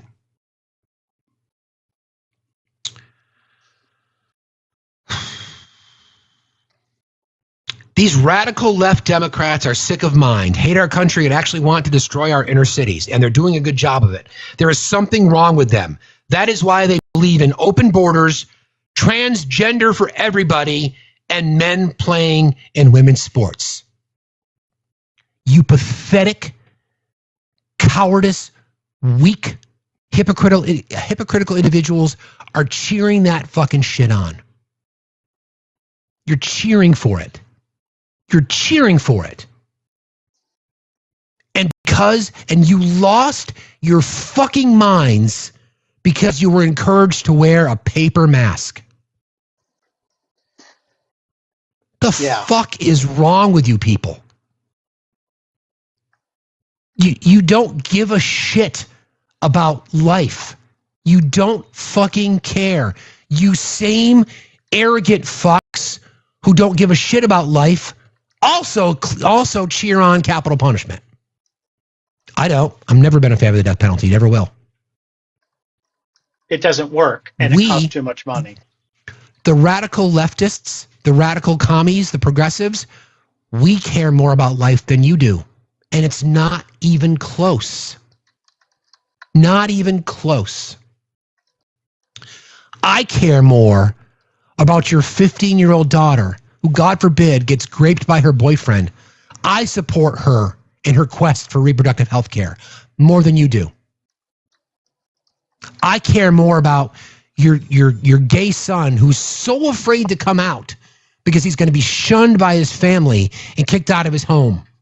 I care more about them than you do.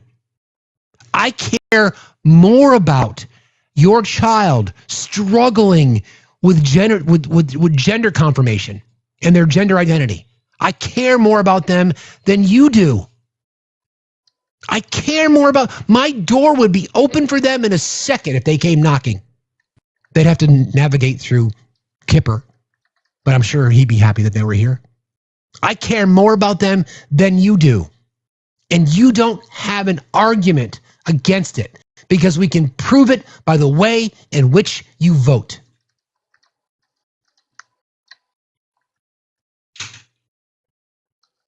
I'll never understand. I will never understand the level of hatred that people have towards individuals who just want to live their fucking lives. Women just want to meet the radical idea of having the rights to their body. Wow, that is so fucking radical.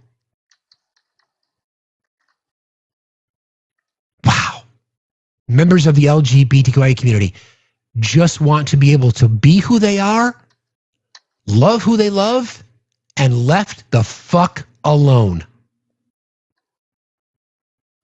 Marginalized communities, in particular black and brown communities, indigenous communities, don't want to be targeted by law enforcement. Simple request. I don't think that's radical. Apparently it is. Immigrants, undocumented people, just want a better life. They see what you see in America. The land of the free, the home of the brave, opportunity. They see the same thing. But you hate them too. You've been told, I'm going to hate them too because they've got brown skin and they're a threat to me. Because I'm fucking lazy and they work harder than I do. Therefore, I don't want them here to expose my mediocrity.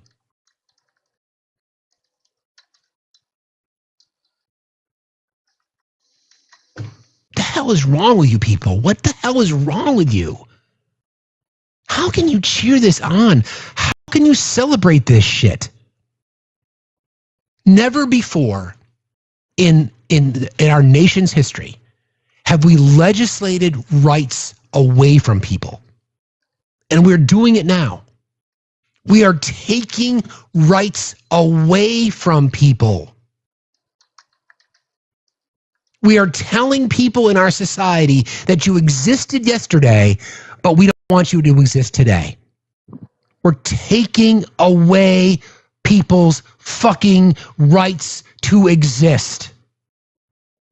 And you people, the same people that say, I don't want the government in my business, are cheering for it. While you're being lied to over and over and over and over again. You're right, Jenny Lee. They just care about owning the libs. The 700 people in here, or however many there are, most of you are fans of what we do here. Collectively, all of us here, us radical, woke progressives, care more about your families than you do. And you know what?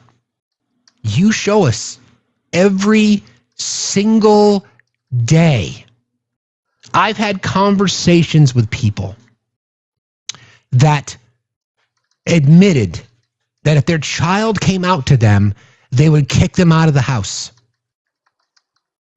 I've had conversations with people that said they would never give up their 2A rights, even if it meant keeping their own kid alive. What the fuck is wrong with you?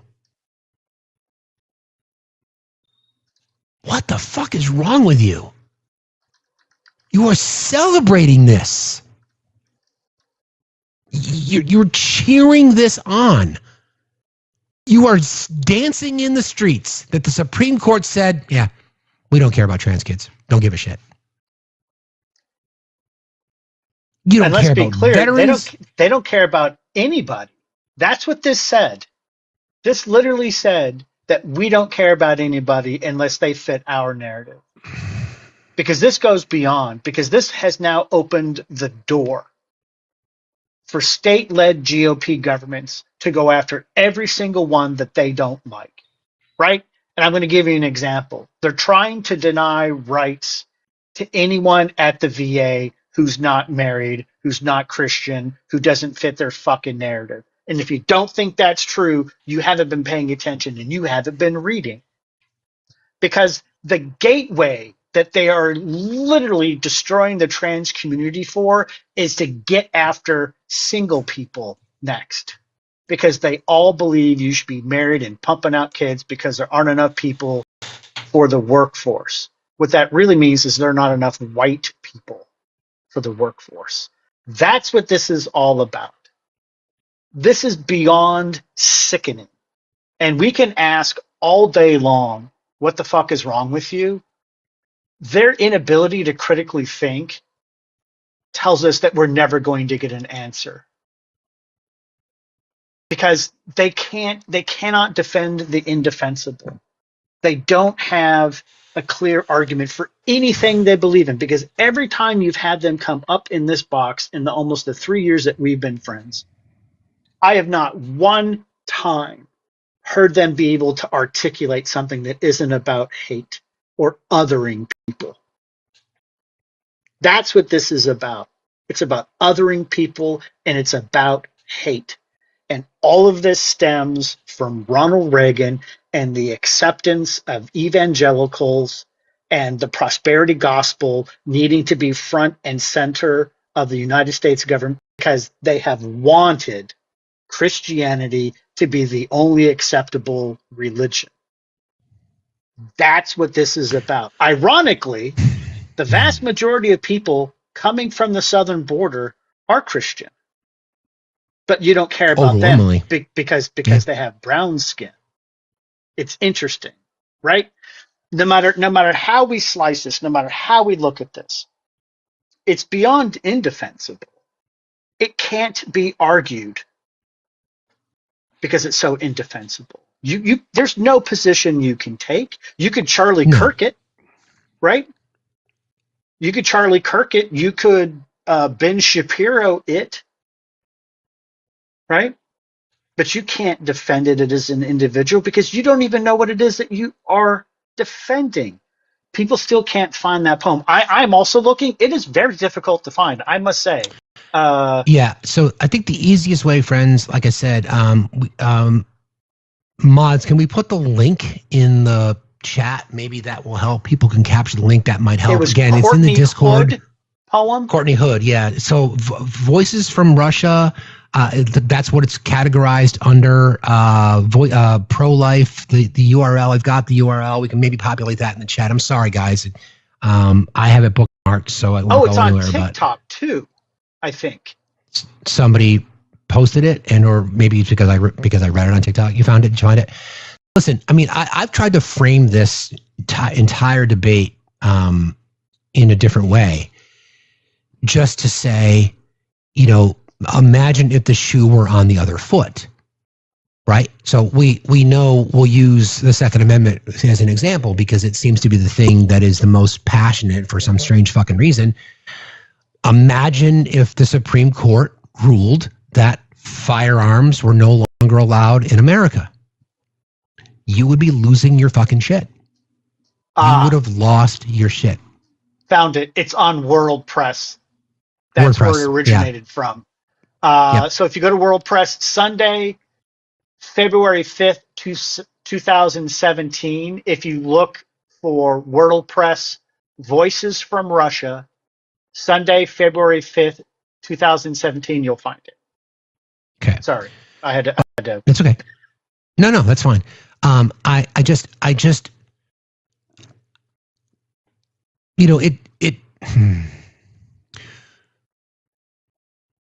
one of the things that's always been important to me about this space is honest, oftentimes difficult conversations. I'm not afraid to have them. I never have been. You guys know me well enough to know that I will bring out the emotions. I wear my emotions on my sleeve. My mods know that. Anthony knows that. My friends know that. Shit gets to me. And the day stuff stops getting to me is the day that I will question my own morality and integrity. If this stuff doesn't get to you and doesn't hurt, then you've got to question your own self and your own character. Yeah. It's just the level of hatred that people have towards people that they don't even know based on a fucking lie. People like Nancy Mace, who may be the most disgusting of them all. You people celebrate elected Republicans who are reciting Yahtzee rhetoric and admitting to it on the floor of the U.S. House. And you don't, and then you say, well, I couldn't vote for Kamala Harris because of her laugh. You celebrate and cheer for an elected felon, a convicted felon who's raped numerous women, who has sexual fantasies about his own daughter. And you want to claim that drag queens are the threat? And our trans brothers and sisters are the threat? and that non-binary individuals who just want to be left the fuck alone are the threat? And people you vote for and support and the ideology that they prescribe to, their Christian morality, are the ones that are harming kids over and over and over and over again? And you won't call that shit out because they tell you that they're a Christian. They tell you that they are God-fearing. People just want to live their fucking lives and be left alone. Left alone. Why is it so difficult for people to just grasp that concept? Hey, Moth. Steve and Obi, I wanted to hop up real quick and just say I missed the absolute fuck out of both of you. I know I've been away. I've been handling a lot of stuff. I went on that amazing trip, getting settled into my new work schedule since I finally got those full-time hours. So, congrats on that, friend. I appreciate that. Oh, it made a world of difference. I'm telling you what, you know how much I was stressing about that. Yeah. The other thing I wanted to say is I was up on Manda's live with Jessa Martina this morning, and we were talking about this ruling with Tennessee. And one second. One thing that I did offer up as a suggestion, because looking at this ruling from Tennessee and doing research on other states, within these rulings, it does seem like there are some loopholes. Like looking at Tennessee specifically, they're banning the use of puberty blockers for gender affirming care, but they are allowing it for other things like youth with precocious puberty and things of that nature.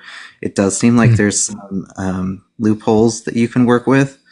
One thing that I will say is do a lot of research on rulings in your state, and also do a lot of research on, especially like if you're like me in a red state, find yourself a doctor and or therapist, preferably both, who work very closely with the trans community, who have a long history of working with the trans community.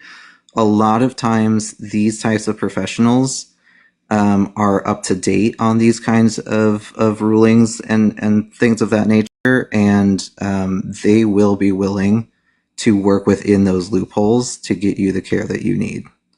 So find the loopholes in these rulings and exploit the shit out of them. I think that's sound advice. Unfortunately, though, Moth, the fact that we have to do that, the bigger issue, right? You know what I mean? Right. Yeah, no, yeah. I completely agree. It's bullshit that we even have to do that we have to go to these extremes. But I mean, I've had to do it within my own journey as a trans person, from like an insurance perspective. I had to have, like when I got my hysterectomy, we had to have it written up a certain way to get it approved because my insurance didn't want to approve it for what I needed it for. Mm-hmm. It's absolute bullshit that we have to go through these flaming fucking hoops to get to where we need to be. But if that's what you got to do, I mean, to get the care that you need for right now, do what you can. I mean, hopefully someday in the future, if we make it that far, things will, get easier and you won't have to jump through all these hoops to get to that ultimate goal. But for right now, do whatever you have to do. That was my bit of advice when I was speaking on Manda's panel this morning. So that's fair. I mean, I think to your point, I think that's going to leave people with no choice, right? A lot of this is going to fall on medical practitioners And I'm sure that so many of them are going to be just in a really difficult position, right? They're not knowing how to proceed, wanting to, concerned for their own license, for their own family, et cetera, et cetera, et cetera. It's just a fucking mess. But thank you for your perspective, friend. I love you. Glad you're back. Sorry about everything, but we're here. We'll get through it. It's hard and it's scary and it's tough right now. Having conversations with my trans daughter, it's really hard because she's within that age group where she's not allowed to start these things, especially here in Nebraska. You can't start puberty. You can't be on puberty blockers, hormone replacement therapy, or get any surgeries until you're 19 or older. So Nebraska took it a step further, and now you have to be 19 and above to get any of these things. And by then, for puberty blockers, it's a little too late. But yeah, I'm glad to be back. I'm glad to be up here. Glad to see your face. I love you both, and I love our team so much. Thank you, my friend. Love you too. Love you, Ma. Talk to you soon. Bye. Glad you're back. Bye.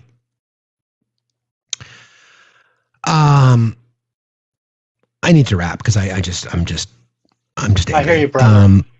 Who are we gonna before we do? I want to give you last words. Who are we gonna raid? Mods. Laney live. I would love to raid Laney if Laney's live. If not, just let me know. So, final words, Albie. If you're offended by the conversation and the call-outs that are happening, that's okay. Be offended. I'm not going to apologize if you feel I've offended you, because that's not my job. My job is to stir the pot and call stuff out. My question for you is, if you're offended, what are you going to do about it? When are you going to start to defend the rights of all human beings? When are you going to take an action? Because this incessant victimhood of evangelicals is disgusting. And yes, it's a bias on my end because as a Jew, I don't want people praying for the end of my people so that the second coming of Jesus Christ, who was a Jew, and you wouldn't recognize and you wouldn't like and you would deport, is something that you pray for, which means the death and destruction of my people. Your hatred is never ending. And the fact that you do it in the name of Jesus, what the fuck? What is wrong with you? Like, being a decent human being is a super low bar. Here's how you be a decent human being. And this is how it was explained to me early on in recovery. Is my opinion needed here? And if I offer my opinion, is it going to harm others?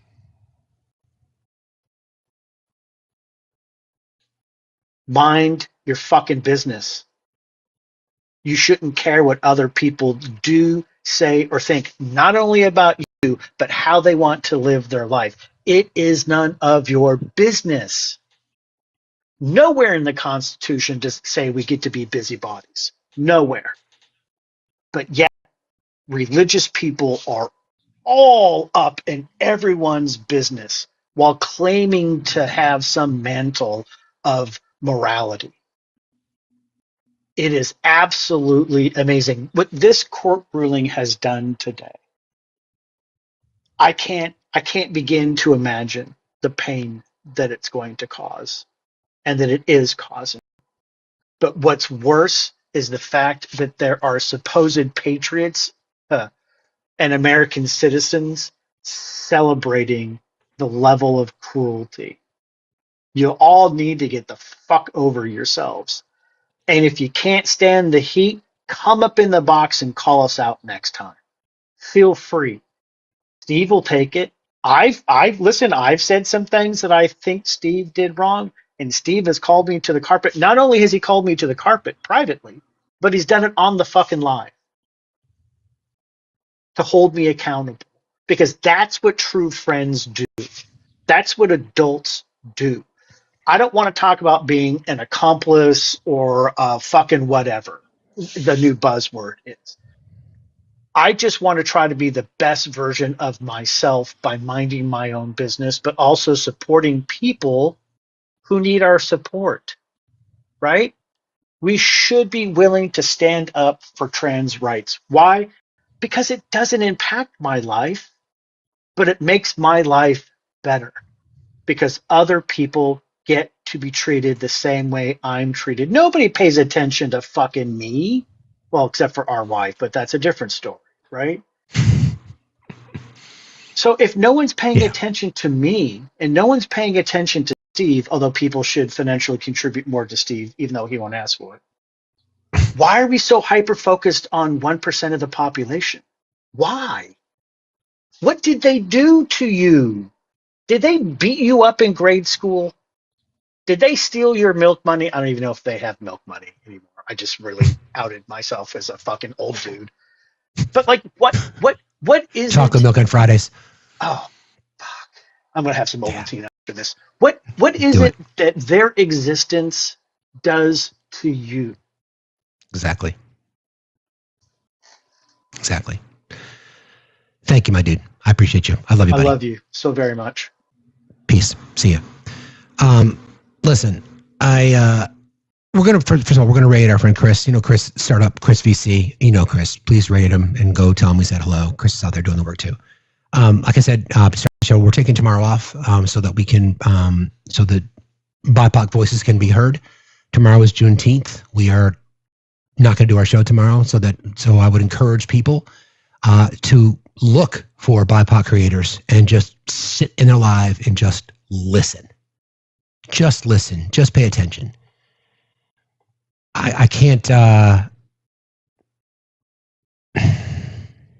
Everything we just discussed, everything we just went through, everything that we just kind of identified about how, the justification for people in their own minds, it's the justification for their hatred. Right? Keisha, you should. I'd love to participate if you want to do that. I would love to be part of that. I don't want to have, I don't want us to live like this. I just don't. I don't. Anyway, I'm at a loss for words. I appreciate you all very, very much. Mods, I love you. Thank you guys for being the smartest chat on TikTok. Just as a reminder, you want to support the channel, please consider, I will post, I think somebody just had a good idea. I will post the links to the March for Life poem in the link tree in my bio. I will also add the link to Twitch. It's literally just kind of a placeholder now. No content there yet, but I'm going to promote content as we're going to work to expand. And like I said earlier, if anybody has experience with, integrating various social channels, if you wouldn't mind reaching out to us, either to Eve or to Sam, so that we can become a bit more of a media empire, so to speak. But thank you all for being here today. I appreciate you all very, very much. Again, go raid Chris, and we'll see you on